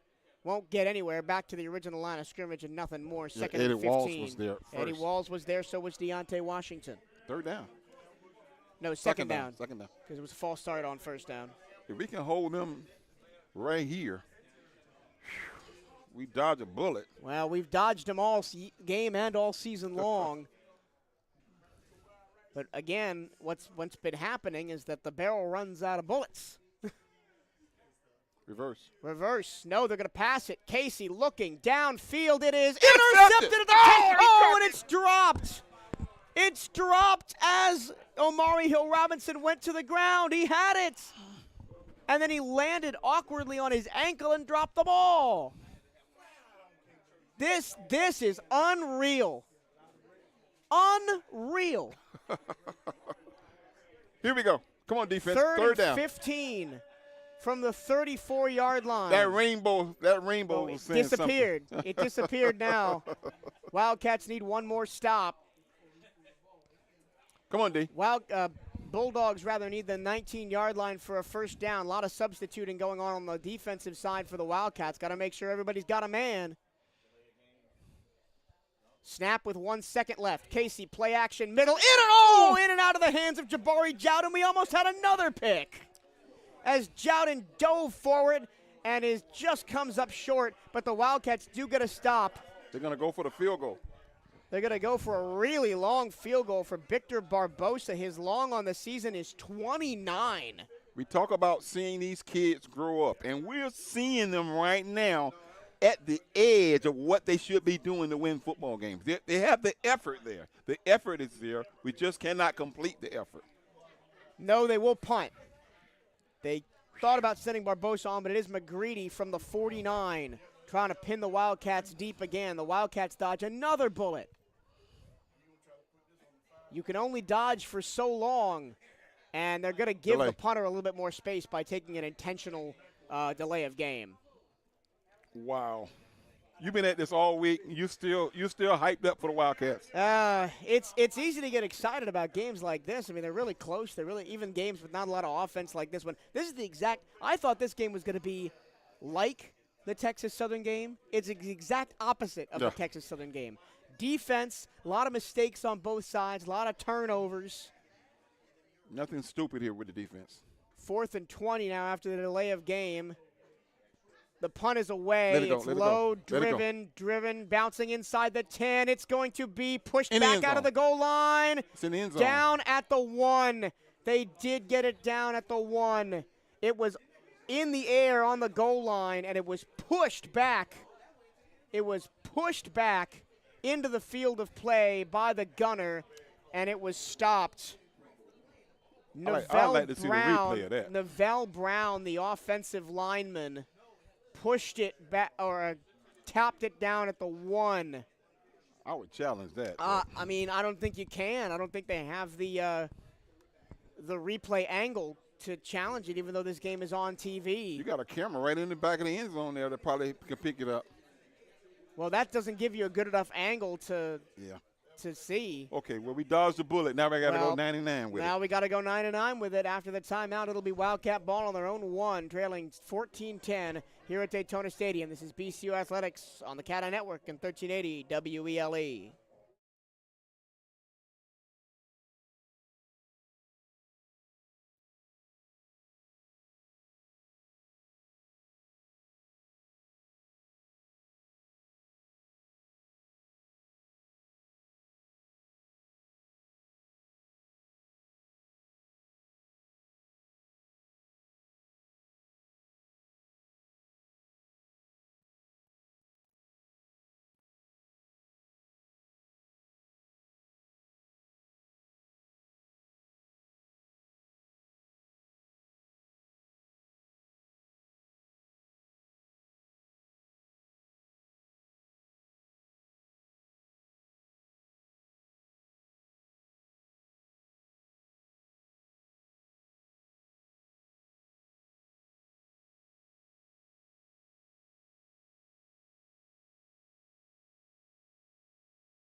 12:49 to go here at Daytona Stadium. Wildcats will be backed up to inside their own 1-yard line. There's still massive debate up in the press box whether that should have been a touchback or not, but as I've been saying all season, you got to play with the hand you're dealt, and we are dealt a really tough one. Wildcats will play from their own end zone trying to avoid a safety. They did take one against Jackson State in a similar position back in their first conference game. 5 yards in the end zone. Here's the snap. Handoff Jimmy Robinson. He squirts free and only gets a couple up to the 4. A 3-yard gain, 2nd and 7. I'm almost out of words to describe what's happened in this game. We're going to keep playing. We're going to keep playing and see what happens. I mean, the Wildcats take it from their coaching staff and head coach Woody. They will fight till 000's on the clock, but there have been some wacky twists and turns in this one. Another handoff, Robinson looking for a lane, gets to the 10, and it'll be 3rd down and 1. That's a really – oh, they gave him the first down up to the 11-yard line. That angle for us right here must be off because it looked like he was short. He looked like he was short. And then on the other time, it looked like we were 1 yard away. Or maybe that's a makeup call from the officials. They shouldn't have put us on the 1. Let's give them a first down. I know that's not how it works. Any officials listening, it's not the NFL. I am in jest. This is not the NFL. 1st and 10 from the 11. Another handoff for Robinson, looking for a lane. Skips through the first layer of defense. Tackled from behind. Out past the 15 to the 18-yard line. Gain of 7 on the play. It'll be a 2nd down and 3. Senior day. Let's see Jimmy go for 100 on senior day. Long week is catching up with me here in the broadcast booth. 11:29 to go and counting 3rd quarter. Wildcats down by 4. Here's another handoff. Robinson up the middle. 1st down and more to the 14-yard line. Grind it out, baby. Let's grind it out. Jimmy Robinson going to go for 100. The Wildcats are just doing what they've done best today, which is run the ball. And if you told me that 3 weeks ago, I wouldn't have believed you because we couldn't kick a sand on the beach and move it forward. But now we are running really well today. Got some substitution receivers. Yeah, 1st and 10 at the 14. We blocking. We running the ball.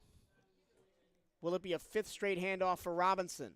He's alone. He's in the backfield with Simmons. Simmons to throw. It's going to be a QB draw up the middle. 25-30. Gets past the defender. 35-40. Slides down near the 45-yard line. They'll spot the ball all the way back at the 41, but it's still a nice 20-yard pickup and a 1st down for Bethune-Cookman. I was waiting for that. One Robinson, and then everybody clears out and lets Simmons go up the middle. This is old-timey football. Mono, man on man right now, buddy. 1st and 10 for the Wildcats on their own 41, going right to left. Man in motion is Stewart. He's going to take the jet sweep, jump up the middle. He's ripped down near midfield. Nice 8-yard gain for Omari Stewart. We're beating – the offensive line is beating the defensive line off the ball right now. The offensive line is really chunking this football down the field. And we're moving with tempo. That's where we've been good this year is when we move with tempo. Simmons in the gun. 2 receivers each side. 2nd and 2 after a gain of 8 at the 49. Coming to blitz. Stewart, another jet sweep trying to run to the left. He's going to lose a bunch. He falls forward back to the 49. 48, so he lost 1, 3rd and 3 now. Run that ball back up the middle of the game with Jimmy. Jimmy's coming out, though. Here comes Markai Shaw. Here comes Shaw, the bigger back. Yeah, 6'0", Robinson 5'7". Shaw 6'0", 226. A 3-star recruit out of Adelanto High School. They bring in Banye Moore to block. 3rd down and 3. Lots of movement on the defensive side of the ball in the front 7. Everybody in the box. Oh! Wide up the middle, and there goes the fullback. He's at the 30. Wide open space, 15, 10, 5. Markai Shaw. Touchdown Bethune-Cookman. Touchdown Maroon and Gold. They fake the handoff to the fullback, and Markai Shaw motors 50 yards for a score. 99-yard drive for the Wildcats. We say they had to do it down in the end where that rainbow was. What a play! Woo!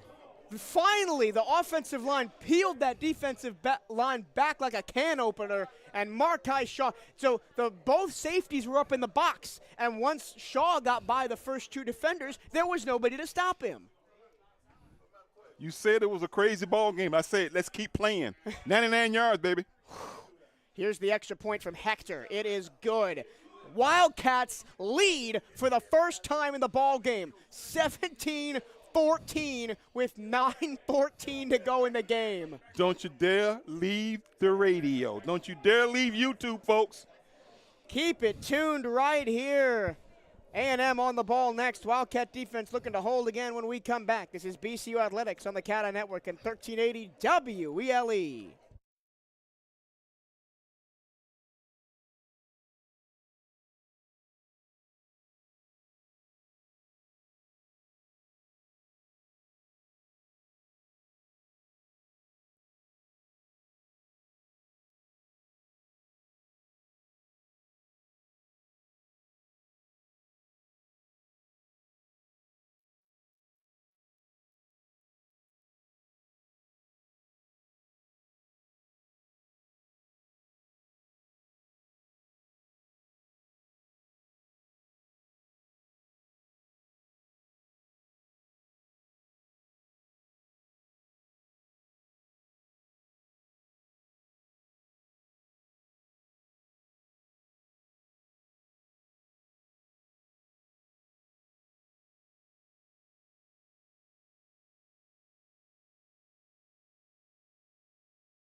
Men's basketball head coach Reggie Theus and women's basketball head coach Janelle Creighton are ready to tip off the 2023-24 Wildcat basketball season. And season tickets are on sale now at the BCU box office for just $225 on the lower level and $125 on the upper level. Wildcat basketball wants to see you this season at more gymnasiums. Well, a couple of season records broke in there, Daryl. The 51-yard rushing play was the longest play from scrimmage if you don't count the broken play fumble recovered by Tink Boyd for a touchdown against Grambling. And the 99-yard touchdown drive is the longest drive of the season by the Wildcats. Yeah, we were harping on the ball being marked at the 1-yard line and not being a touchback, but that didn't come to play because we actually ran the ball down their throat. We didn't throw one pass. 8 plays, 99 yards in 3 minutes and 35 seconds, ending with a 51-yard touchdown rush, the first in the career of Markai Shaw. Would you believe that Markai Shaw, the number 6 running back in the state of California at the high school level last year, threw a college touchdown pass before he got a college rushing touchdown? Well, I would say he's been our player of the week the last 2 weeks with those two. But now, as we said during the break, we can't get too high on. No, we can't. We got to continue to play the next 9 minutes and 14 seconds. But this is the first time I think we've had a lead down the stretch in a ball game that we're protecting. I can't remember. Did we come back and take the lead against Texas Southern, or were we always chasing that? So we have not had a lead in the fourth quarter since Savannah State. Cade Hector, big kick. It's going to be touchback. Bounces into the end zone. We got the win now. I love to see the touchback right now. We don't want to see any returns. Yeah. Play defense right here. A pick. Now we really need a pick now. Yeah, and you don't want Terrell Gardner to start running with the football. He was the SWAC Specialist of the Week in Week 3 after he returned a 69-yard kickoff return for a touchdown against Lane College. And looking at the Alabama A&M schedule, it's been weird because they've had blowout wins over Tuskegee and Lane College and then lost to Vanderbilt, Southern, and Jackson State, and Florida A&M. It's been a weird year for Alabama A&M football. And they've had a weird trip. We'll talk about that later on. Yeah, we will.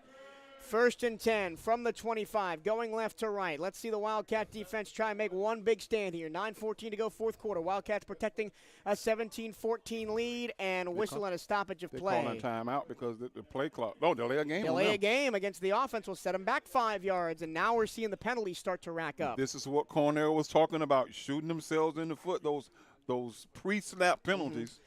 And ever since the Wildcats had that horse collar in the first quarter against the Harris Thomas, they haven't had a penalty since. Well, that's the way we play. Well, they had football. one. They intentionally took a delay of game penalty. First and 15, handoff, no. Quarterback keeps, he's buried. Back at the 18-yard line. That's CC. Conroy Cunningham with a big sack. Followed up by De'Arius Thomas. Was also in there. He faked the handoff. Then Casey got sacked. Second down and 20, it looks like. Second down and 17, excuse me. Ball on the 17. Got to get to the no big plays. 35 for a first down. 4 wide.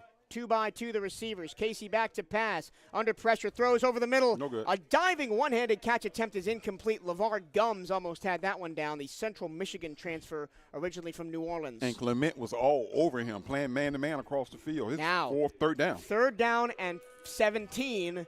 You can't let a big play happen here. We've seen it so many times. The Wildcat defense has stood strong, forced a third and long, and then they're going to throw the bubble screen on to the near side. 3 receivers to the right, single left. The running back is Donovan Eaglin. 4 down linemen for Bethune-Cookman. 2 linebackers. And the rest defensive backs in one-on-one coverage. It's going to be a passing play. It's thrown over the middle. It's caught but well short at the 30-yard line. Diving catch by LeVar Gums. Now do they punt it? It's going to be, it would be third and about 7. Here comes the punt team. Yeah, I was going to say, I wouldn't go for this because if you miss it and the Wildcats get the ball, at the 30-yard line with 8 minutes to go. But Mississippi Valley taught us a lesson last week. Not to take anything for granted. Yep. Even with the ball at the 30. I would not rush this punt. I would stay back, watch for fakes, try and get some protection for Dakari Allen Johnson, who's standing at the 30. Dakari hasn't returned one yet. It might be his time right here. We haven't had a return touchdown all season. And we were kings of that in the SWAC last year. Big punt from McCready. Sends him back to the 20. It's fair caught at the 20-yard line. Good job by Dakari Allen Johnson. Don't want that ball to skip past and go down to the 1-yard line. You're at the 20. You've got a buffer. You've got space. 7:46 to go. Can the running game continue to do what it's been doing in this second half? That's what I was about to ask you because the offensive line has been the difference. We've rushed for over 200 yards this afternoon. The offensive line has been the key. Let's continue to run that football. Let's give you some statistical updates as we have a timeout on the field. BCU 20 first downs to AMU 17. 47 carries for 292 yards. Almost 300 yards. Best rushing performance of the season by far. 126 rushing yards on the ground for Alabama A&M. 14 passes, 126 yards for Bama A&M. 9 passes for 68 yards for Bethune-Cookman. But we haven't needed to pass the ball. So let me ask you a question. No, go for it. But they are playing great football, gets hurt. That changed the complexion of the game. It actually gave us momentum. Because we did something that that we're not prepared for, which is give you that running threat at quarterback with Walter Simmons. Give you some more team stats here. Total yards per play, Bethune-Cookman 5.5, A&M 4.4. We've only returned 1 kick for 11 yards. They've returned 2 kicks for 24 yards. 4 penalties for 35 yards for Alabama A&M, 2 penalties for 20 yards for Bethune-Cookman. I mean, it's been a very clean game, as topsy-turvy as it has been. I'm just happy to see these kids stand up and play this well this time of the season. We've played close ball games. We've given the ball away. We talked about the turnover differential area of giving the ball away and taking it away. Right now, the Cats have defied all ours. All those bullets we shot ourselves in the foot. Yep. We're up 17-14. Both teams have fumbled the ball 3 times. Both teams have been intercepted 1 time. Even 4 turnovers each. Even ball game. Even the yardage is almost the same. Even the first down. The first down's almost the same. This is a completely even football game, and it's a measuring stick to show you where your ball club is. Alabama A&M is one of the better teams in the Eastern Conference, and we played well against them. We played well against Jackson State. We played well against Southern. We've shown we can play in the SWAC. Who have we not played well against? Nope, nobody. You can't even say we didn't play well against Miami and Memphis. Right. Kids growing up, man. Yep. Total plays, 66 for Bethune-Cookman for 360 yards. 57 for Alabama A&M for 252 yards. Mm-hmm. Sometimes you let the kids grow up in the house, they'll break a lamp here and there. We've broken some lamps this afternoon. But the key is we swept up the glass. Well, we're not done yet. There's still that one Lego on the floor that we could step on and hurt ourselves at the end of the I love that analogy, man. Can you tell I have experience with Yes, this? sir. Anyway, here we go. Wildcats offense back on the field at the 20-yard line, going right to left. Gold helmets, black jerseys, white pants. White, maroon for the A&M Bulldogs. Here we go. 7:46 to go in the ballgame. Wildcats with a 17-14 lead. It's Markai Shaw in the backfield. After his long run, he's going to get the carry up the middle. He's going to fall forward for maybe a yard. He's going to get 1 to the 21. And this is, now we're going to do what Alabama A&M did to us in the third quarter, which is snap the ball with under 5 seconds left every time. The scoreboard has them with 3 timeouts. I don't know if that's accurate or not. I will check at the next timeout. I think they have 2. I think they called one early here in the third quarter. Yeah, well, I'll double check at the next media timeout. 2nd and 9 from the 21. Moore in there to block for Markai Shaw. One-on-one coverage on the near side for Dakari Allen Johnson. They got 9 men in the One box. man in motion. It's going to be a handoff up the middle to Shaw. They did have 9 men in the box. We got 1 more yard, brings up 3rd down and 8. Excuse me. Yeah. Okay, you might want to see the quarterback keep this one. Run some clock. Well, if they've got 9 in the box, you had Dakari Allen Johnson one-on-one with Turfil Bienemy. Why not try him? Yeah, why not try him? Here comes Jimmy. Yeah, here comes coming in for Markai. Yeah. So 3rd down and 8 for the Wildcats from the 22-yard line. 6:40 to go in the game. Clock has stopped. Timeout. Is it timeout? No. No, we just substitutions. The play I'm clock. not The play clock. Play clock is going. Game clock is not going. I'm not sure why that is. Now they're whining. Now they're whining. Oh, so I guess it was a substitution thing. 6:35 to go. 23 on the play clock. We got to get a first down here. 3rd and 8 from the 22. Got to get to the 30. Man in motion. It's man coverage. Handoff. Robinson running right. Has a lane. 25, 30. First down and more. 35 dives down to the 40. 3rd down and 8. And the senior on senior day gives us a big first down. Jimmy Robinson just took the win out of Alabama A&M on that drive. They had us backed up 3rd and 7. He picks up the first down. Great run by Robinson all the way to the 39, and now we can bleed more and clock. He stayed in bounds. He did. He cut back inside after he picked up the first down. Finally, he's supposed to cut back. Yeah. He's been doing that, though. He's been better about cutting back and trying to find space today. Again, the Wildcats will let the clock tick down at a 15 seconds play clock. Robinson once again in the backfield. DAJ in motion right to left. He sets up on the right-hand side. Hand off, Robinson trying to squirt through the hole and get skinny. He does pick up a nice chunk of yardage, getting all the way to the 46-yard line. Pick up a 6 on the play. Easily his best football game as a Wildcat. They gave him an extra yard, actually. It's a gain of 7, 2nd down and 3. 5:20 to go in the game. 2nd and 7. Clock still runs now. This will take it down under 5 yards to go. Tink Boyd is standing about 5 yards off sides. Not sure what we're doing. He's coming off the field. Oh. Now he skips back to get in position. That was kind of weird. He was watching the coaches. Yep. I don't think the Wildcats are going to do anything but run the ball here. Robinson in the backfield with that shoulder pad showing out the left-hand side. DAJ in motion. Handoff. Here's Markai Shaw back in the ball game. Bowling balls his way forward past the 51st down, 48-yard line. Wow. There's some nervous faces with and some A&M shirts up here in the press box. Another first down. 4:37 to go.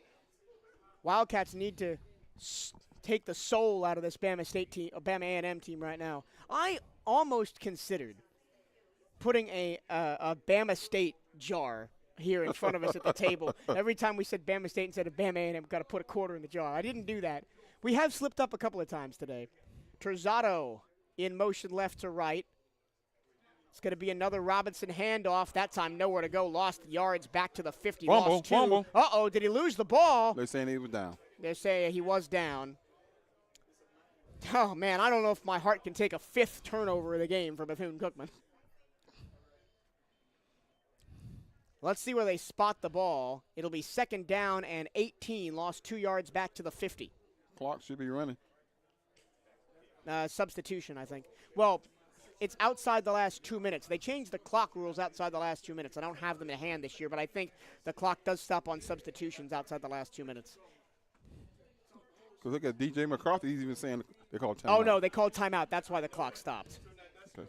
And it's their first timeout announced by the referee. So they have 2 timeouts left. It will be 2nd down and 12 for Bethune-Cookman at midfield when we come back. Wildcats trying to ice the game and get 2 wins on the bounce here late in the season at Daytona Stadium. We'll be right back. This is BCU Athletics on the CatEye Network and 1380 WELE.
Four minutes and 6 seconds to go in the ball game here at Daytona Stadium. The Wildcats have a 17-14 lead over the Alabama A&M Bulldogs.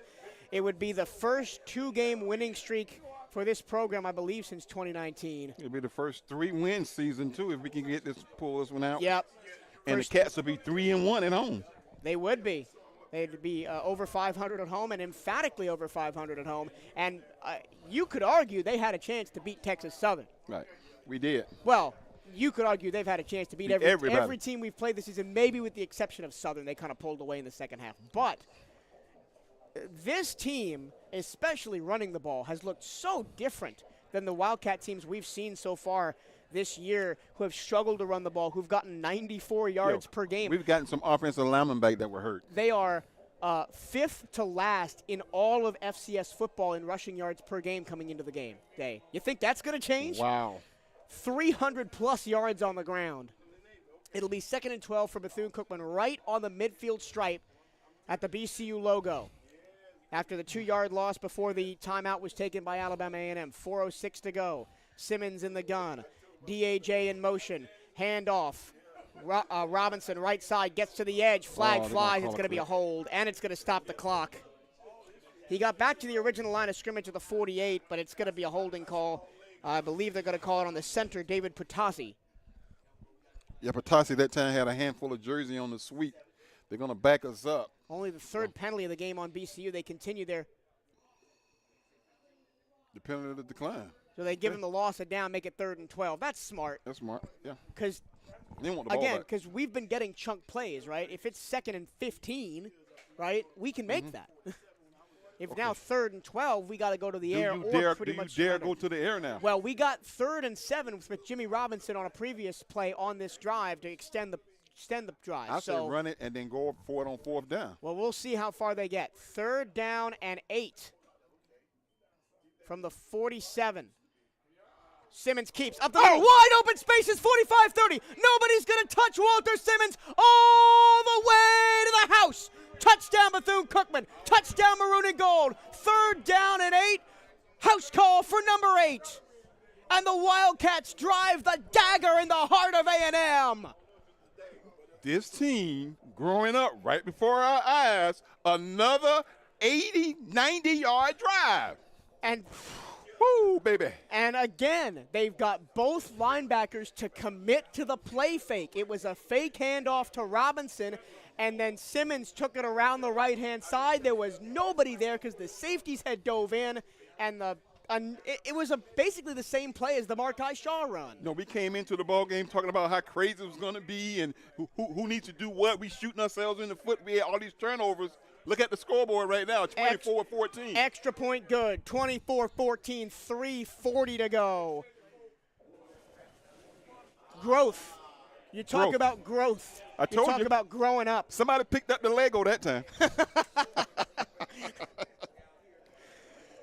Oh, my God. This is it's so weird as we watch Walter Simmons do the like soccer knee slide celebration in the end zone on the replay monitor. It's so weird standing up here, and it's just been disappointment after disappointment after disappointment every week. It's kind of weird to feel the elation of a lead and trying to close out a game. It's what you call growing pains. We had growing pains early in the year. We put a Band-Aid on it, it came off. We put a wrap on it, came off. We put some ice on it, had a week off. We began to heal. Now these kids have some momentum. Going into next week, you never know what could happen. You never know. You never know. When they announce this score in Tallahassee, folks going to say, ooh, because they played a close game against Florida A&M in the first half, but A&M blew them out the second half. But it's not over. But it's not over. 3 minutes. 3 minutes, 40 seconds, and you know this is a team that can score in bunches. They put up 31 points a game. We cannot get too high on this right now. It's going to be returned from the 5. Here's Gardner running left, has a lane 20, skips past the defender, cuts it back 25, wrestled down 27-yard line. Nice pursuit to the ball by Bethune-Cookman. I believe that was Shelton Quarles who got there on special teams along with Darian Davis, the linebacker. Let's talk about something. Yeah. When I met you in the parking lot and we got in the elevator, you was telling me the travel of Alabama A&M even getting here. And yeah, what was that? They didn't get here till about 1 a.m. last night. When we left the Moore Gymnasium after the basketball game last night, they still hadn't taken off from Huntsville. And I don't want to say that contributed to their game today because they started fast, but it certainly couldn't have helped. Pass, middle, deep, bobbled! Oh, it went through 2 Wildcat hands at the 40, and it's incomplete. Casey was looking for Young. Young bobbled it. And Clement, too. Clement, it was a 3-way bobble. Dees had a shot at it. Clement had a shot at it. And Christian had a shot at it. And nobody could grab it. Hot potato. Hot potato. A&M will count their lucky stars. They haven't picked the ball off about 3 times in this quarter. Still even on turnover margin. How many times have we almost had a pick just in the last 5 minutes? 3 receivers right, 2 to the short side left. 2nd and 10 from the 25. Casey throws left side screen. Caught by Gums. Nowhere to go. Ushered out of bounds at the 35-yard line. It's a gain of 7. Make it 8 as they spot the ball 1 yard forwards. 3rd down and 2. Got to play good defense right here. You can't relax. Can't relax. And the clock is running, even though the ball went out of play.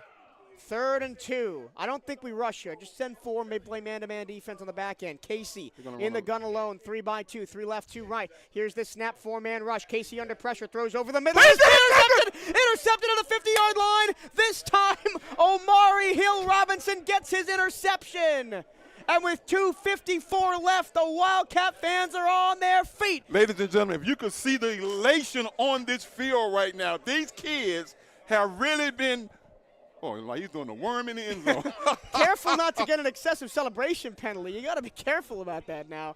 But, you feel that Omari Hill-Robinson deserved that. He's been so close today. He almost got 2 earlier, and then it was shortchanged from Casey over the middle, and Omari Hill-Robinson stepped in front of the receiver and picked it off. That seals the deal of him being all first team, all everything. Man. I mean, he was last year. He's got to be again this year. Wildcats back on an offense. 2 timeouts left. Under 3 minutes to go, 2:54. And even the offensive linemen were doing a little dance on their way out. I'm happy for these kids, man. If you've seen what these kids have been through the last 2-3 years, to go in the 3rd ball game here at home. Especially, guys that have been here through this transition, on through senior COVID, day. On senior day. Handoff, Markai Shaw, running left 40. Defender falls down 35-30. Ushered out of bounds near sideline at the 25-yard line. He was trying to stay in bounds. He was trying to slide down at them. Who does he look like? He looks like Randy Walker. Well, another big run for Markai Shaw. That's going to be a big keep if Bethune-Cookman can keep him in the offseason. Oh, he's going anywhere? Where He was going? ushered out by Jordan Mitchell. I'm just talking, the transfer portal. Yeah, that portal, something else. Right? It's free agency. You got to recruit your own guys as well as other guys from schools and high school guys. I would not put myself in a position to be a college coach of any sport right now. It's just crazy. 2:18 to go. Clock runs. 1st and 10 for Bethune-Cookman at the A&M 25. Handoff. Robinson running right. Tackled after a gain of about 4 at the 22-yard line. Now, it would be just desserts for Robinson to get a touchdown on senior day. Under 2 minutes to go now. No 2-minute warning. This is college ball. But Jimmy Robinson, 106 yards on 21 carries, averaging 5 yards a carry. Oh, correction. I got to refresh my stats page. That's from the last drive. That's from the last drive. He's now up to 146. Wow, 146 on the. 134 for Robinson, 146 for Simmons. Oh my God, double 387 on the ground for Bethune-Cookman. 2nd down and 7 after a 3-yard gain. Robinson goes out in the flat. Simmons dropped the ball and picks it up and scrambles. Under the side, inside the 10. Touchdown Bethune-Cookman. Touchdown Maroon and Gold. A broken play turns into a 22-yard touchdown for Walter Simmons. He dropped the snap and picked it up and ran with it. And the secondary for Alabama A&M has just gone to sleep in the last 5 minutes. It's 30-14. We talked about it, and now we can really talk about it. They got in the hotel almost 2 a.m., and I told them if they walked down on the beach, what was going to happen to them if they got sand on their toes. I think they got some sand between their toes on the world's most famous beach, and the Wildcats just scored 31 unanswered points. Hector, extra point, good. It's a party in Wildcat land on senior day. The Wildcats have blown this one open in the 4th quarter. Here's what I want you to do. Hold on, I'm going to find some stats here. Okay. The stats page refresh. 21 points in the 4th quarter for Bethune-Cookman. They have scored 53 points in all 4th quarters combined before this. We've seen them grow up, man. Yep. We've actually seen we're going to talk about this day when the tables turn for this ball club. And how about Walter Simmons, man? Benched twice this season. Once for Luke Sprague, once for Tyleek Betha. He gets a 3rd chance. Life does not often offer you 3rd chances, but he has taken it by the horns today and behind a dominant performance by the offensive line. And we were saying that Coach Woody couldn't catch a break. He caught a break today. That's what that rainbow meant. Mm-hmm. Behind the offensive line has gone for 146 and 2 touchdowns on the ground. It's going to be returned. The opening kickoff, Terrell Gardner. There was a hole there, but it was closed immediately. 37 just later. Anthony Alonso, big hit by the young man. And it's going to be at the 26-yard line where they'll spot him. 1:17 to go. And ever since, I think, that Markai Shaw touchdown, I think the Bama A&M players have been ready to get on the plane. Well, you've had a great week. I'm buying you dinner tonight. Wildcats have had a great week, too. Big record-shattering win for the men's basketball team last night. Women's basketball growing up with 2 big high-major games. They get an Iona team that they played close last year at home next week. That's a can't-miss game. 1st and 10 for the Alabama A&M Bulldogs. Casey throws it left side, caught by Jacoby Hewitt up past the 30 to the 32, 8-yard gain, 2nd down and 2. And it's just prevent all right now for the Wildcats. Nothing past you. November 11th, 2023 was the day this thing turned. Casey alone in the gun. He looks, he throws deep middle. It's caught on a comebacker near the 50 by LeVar Gums. They spot the ball at the 48-yard line. 1st down, Alabama A&M. And again, the DBs are not challenging those passes. They're letting them have it and then tackling them in bounds. Clock continues to run. There are 2 timeouts left for Alabama A&M. They do not take them. Clock runs 1:04. Ball spotted at the 49. Casey, snap, looks, rolls left, flushed out of the pocket, scrambles, gets out of bounds at the 45-yard line of Bethune-Cookman and takes a pretty hard fall into his own bench. He was chased by De'Aris Thomas. They're starting to fight over there. And now some extracurriculars, flags come in. De'Aris Thomas was in there for the Wildcats. Kawan Harris also in there. And De'Aris Thomas came out of that scrum clapping his hands. Without his helmet. Without his helmet on. And Coach Woody meets him at midfield, and he's in his ear. That's not Coach Woody football there. No, and Coach Woody is telling De'Aris Thomas that, like, young man, you've had a great game, you've had a great season, but you have to represent this university with dignity, even though there's a lot of pent-up emotion on this Wildcats team. They've been aching for a big win like this all season long. And even the Mississippi Valley game, like, yes, we won the game 20-7, but we got outgained in that game. It didn't really feel like a big momentum-shifting win. This one does, and the Wildcats are just going to have to handle themselves with decorum for the next 53 seconds and then get off the field. One thing about it is, though, when you allow the kids to grow up and you leave home, they tear the house up. So let's see what happens after the game. Yeah. Well, we don't want a situation like what happened at Mississippi Valley last year where there was a big scrum after the game. Thankfully here, the locker rooms on opposite sides of the field. They'll leave. The teams won't need to interact that much getting back to the locker room. The temperature hasn't really been that high on the field today. It's just De'Aris Thomas. It's marking it off against them. So they gave it the unsportsmanlike conduct foul to Carson Vinson, the left tackle junior from Cary, North Carolina. And they did not give a penalty to De'Aris Thomas.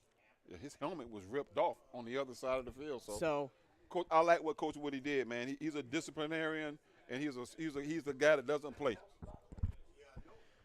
They mark it off a 15-yard penalty, so it's second down at the 41-yard line. Got to get to the 40 of Bethune-Cookman for a first down. Casey scrambles to his left, being chased. Flags fly all over the field. 50 slides down 48-yard line. There is going to be a hold. It's going to be against Cameron Williams, who got a fistful of jersey and actually, I think, took the helmet off of Conroy Cunningham. Yeah, Conroy's mad. Because he would have had a sack if he wasn't held. Another. Continue to grow up, guys. Yep. Continue to play hard. And now Woody is talking to Conroy. Just don't lose your heads, guys. 45 seconds left. Wildcats up 31-14, on pace for a massive win. I remember Conroy Cunningham held this team together by himself last year when the division came between the coach that he hired before him. We had a meeting. Conroy stood up, talked to the team, talked to the old players, and he kept the glue together. That kid, number 46. And a big celebration on the sidelines. I think Coach Woody just got some Gatorade dumped on him. I feel like the offensive line coach. The offensive line coach got wet.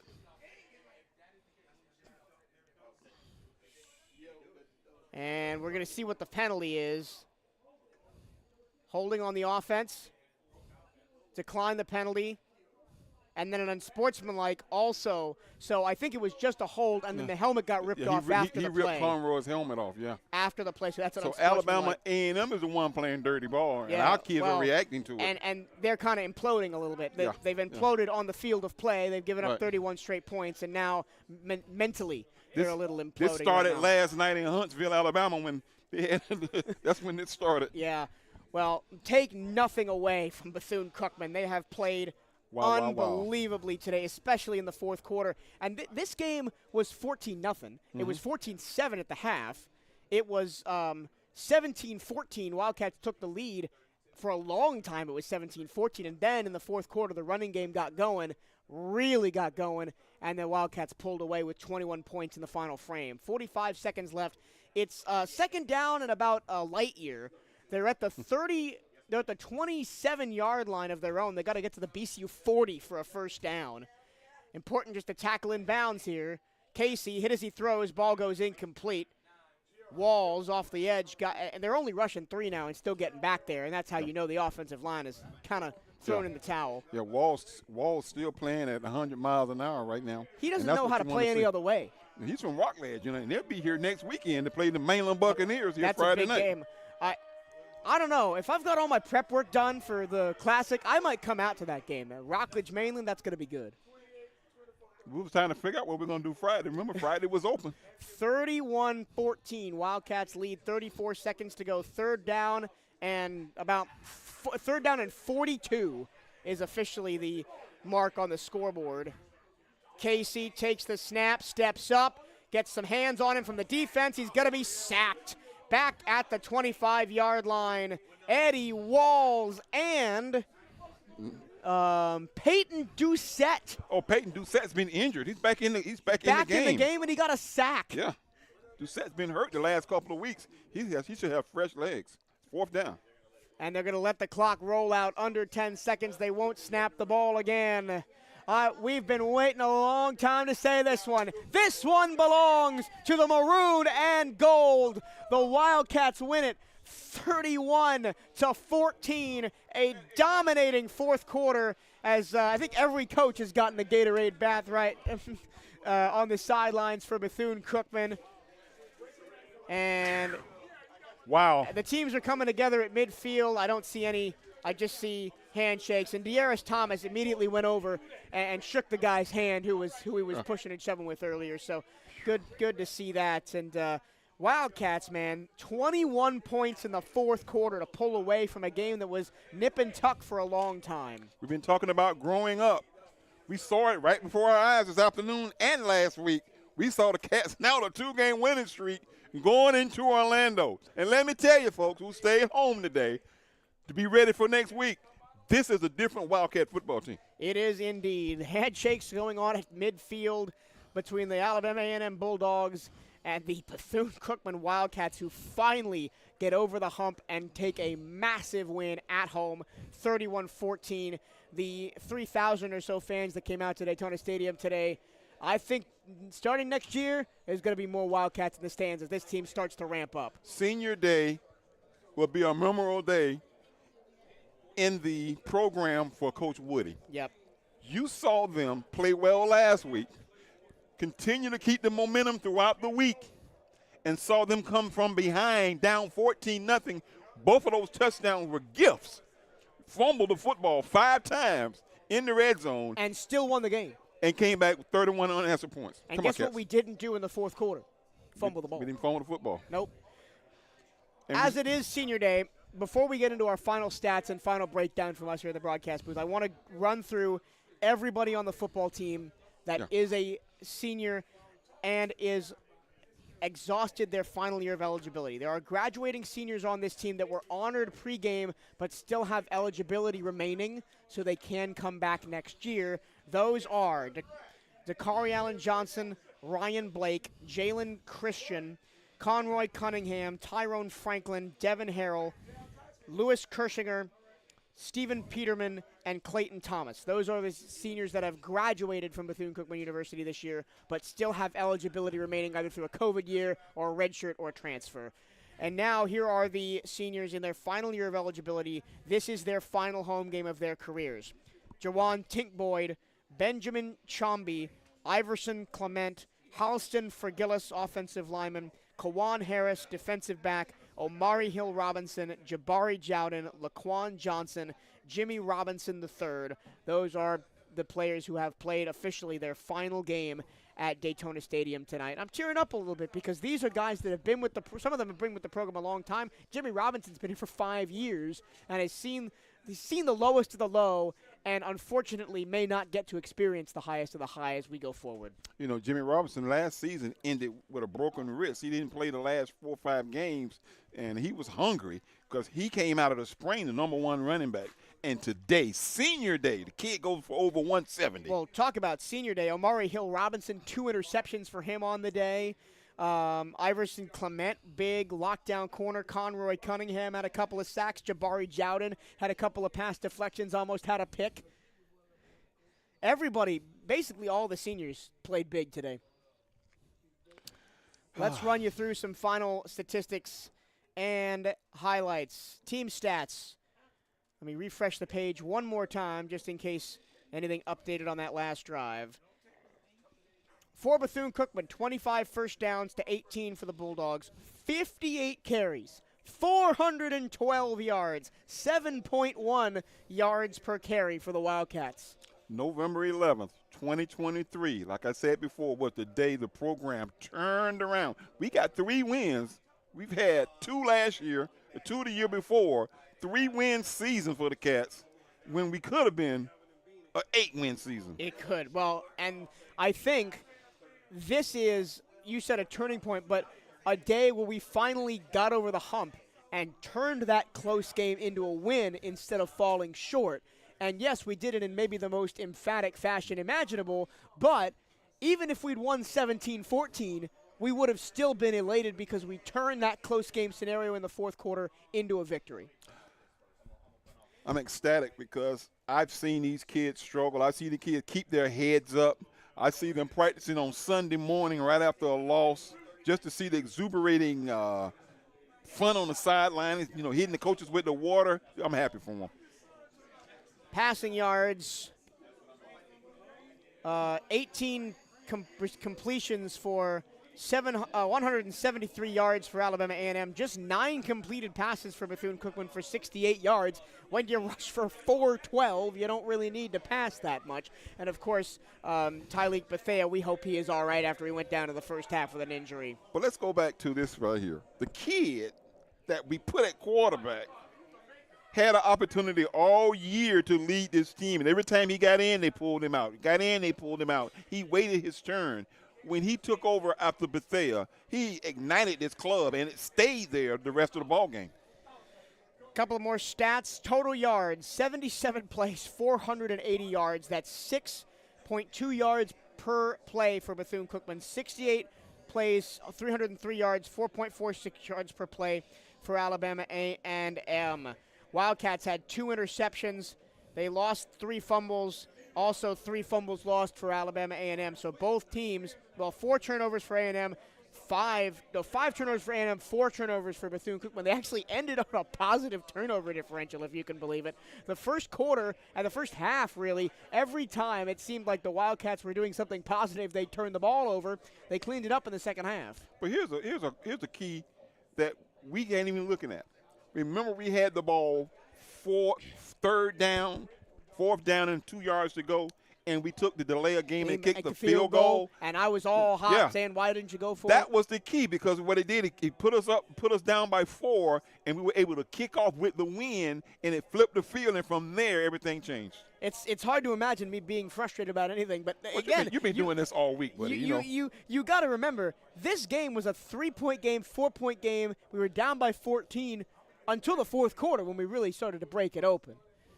Couple of more stats for you. 7 penalties, 70 yards, the majority of that on the last drive of the game for Alabama A&M. 2 penalties, 20 yards. We continue to play disciplined football. And that's a staple. And one of those penalties was intentional. Mm-hmm. Was the delay of game. So really we had one penalty. It was the horse collar tackle on De'Aris Thomas in the first quarter. And that was a play that he didn't really try to do. He was just tackling. He just happened to tackle him from the shoulder pad. Yep. And the other one was a delay of game. Possession. That right there shows you what kind of team we have. Time of possession, Bethune-Cookman 32 minutes, 48 seconds. Alabama A&M 27 minutes, 12 seconds. Wildcats 8 for 15 on third down, 1 for 1 on fourth down. Bulldogs 6 for 15 on third down, 1 for 2 on fourth down. That's your team stats. Here is some leaders individually. And the stat page is not loading, unfortunately. Oh, here we go. For the defensive side, De'Aris Thomas had 9 tackles, Joshua Thornhill 8, Eddie Walls 7, and Sheldon Quarles Jr. 5. 14 tackles to lead all defenders were Jordan Mitchell and Alabama A&M. Caleb Dawson had 10, Xavier Billingsley 9, and Amari Pate had 8. Jordan Mitchell had 1 sack for Bethune-Cookman. Dorshill, Thornhill, and Doucette. Peyton Doucette got a sack for Bethune-Cookman. So did De'Aris Thomas and Conroy Cunningham. Quincy Casey had a 98.9 quarterback rating. Tyleek Betha, before he went down, actually had a 102.7 QBR. So a very good first quarter, and it's hard to see Betha go down again for the 3rd time this year. But again, having a new quarterback in the game changed the complexion of the ball game. It gave the offense a look that the defense wasn't ready for, and we capitalized on it. Because Alabama A&M was on skates after that. Their linebackers were dropping almost, 8 yards deep when Betha was in the ball game. And then when Simmons came in, everybody started creeping they up. They started creeping up. But that motion was pulling them out of the middle of the field. Yeah. And he was able to take the quarterback draw up the middle. And a lot of the times it wasn't just one fake. It wasn't just the jet sweep. It was the jet sweep, then the fake handoff, then the pump fake, and then takeoff. That's 4 fakes that the defense has to contend with. And you saw the wide open running lanes that Walter Simmons had throughout the latter portions of this game. I'm happy for Walter Simmons, man. You know, it's like a yo-yo, in and out, in and out, in and out. And hopefully Bethea's not hurt that bad because he was walking around in the third and fourth quarter without a limp. Receiving, Cameron Young, 6 receptions for 68 yards for Bama A&M. Terrell Gardner, 4 catches, 44 yards. Gums, 4 catches, 43 yards. Hewitt, 2 catches for 16 yards. Nabanye Moore, 2 catches for 12 yards for Bethune-Cookman. Amari Stewart had 2 catches. Jalen Brown, 1 catch, 17 yards. He was the leading receiver for Bethune-Cookman off of 1 catch. Jalen Terzado had 1 catch, 16 yards. Those were your 2 leading receivers. Again, when you rush for almost 500 yards, kind of really need to throw the ball. But let's take a look at those rushing leaders. For Alabama A&M, Quincy Casey had 57 yards. Donovan Eaglin, 49. Ryan Morrow, 32. And Harold Jemison had 6. For Bethune-Cookman, get ready for some big numbers. Walter Simmons, 165 and 2 touchdowns. Jimmy Robinson, 137. Couldn't get him a touchdown today, unfortunately. Did everything but put the ball in the end zone. Markai Shaw, 109 and a touchdown. Yeah, 3 guys rushed for 100 yards. 3 guys rushed for 100 yards. The yards. last time that happened. That's a question for Bryce Hoynoski that I'm sure will be answered in the post-game write-up on BCUathletics.com. Simmons, 3 touchdowns for him. Markai Shaw had 1. Once again, your final score, 31 for Bethune-Cookman. Alabama A&M, just 14. Darryl, final thoughts on today's game. I'm going to say it again. November 11th, 2023. Wildcat fans, we're turning the corner. We're on 2 wheels right now. We are turning the corner on a resurgence of this football program. Yeah, we have 3 wins, but today these kids showed that they still bought in, they still believe, and they beat one of the better teams, one of the bigger teams too, in the SWAC. Next week, anything can happen. It's the Classic next week over in Orlando. We'll have that one live for you here on the CatEye Network. We are done. From Daytona Stadium, the Wildcats take it 31-14. For CatEye Network Director Eugene Robinson, WELE studio producer and halftime host Larry Steele, our producer on site here at Daytona Stadium, Darian McCaskill, SID's Bryce Hoynoski and Brian Harvey, and Daryl Natil with me. Thank you for another wonderful broadcast, another game all season long. My name is Michael Trillo. Thank you so much for listening to us on this Saturday afternoon. Have a very good rest of your evening, and hail Wildcats. Hail Wildcats.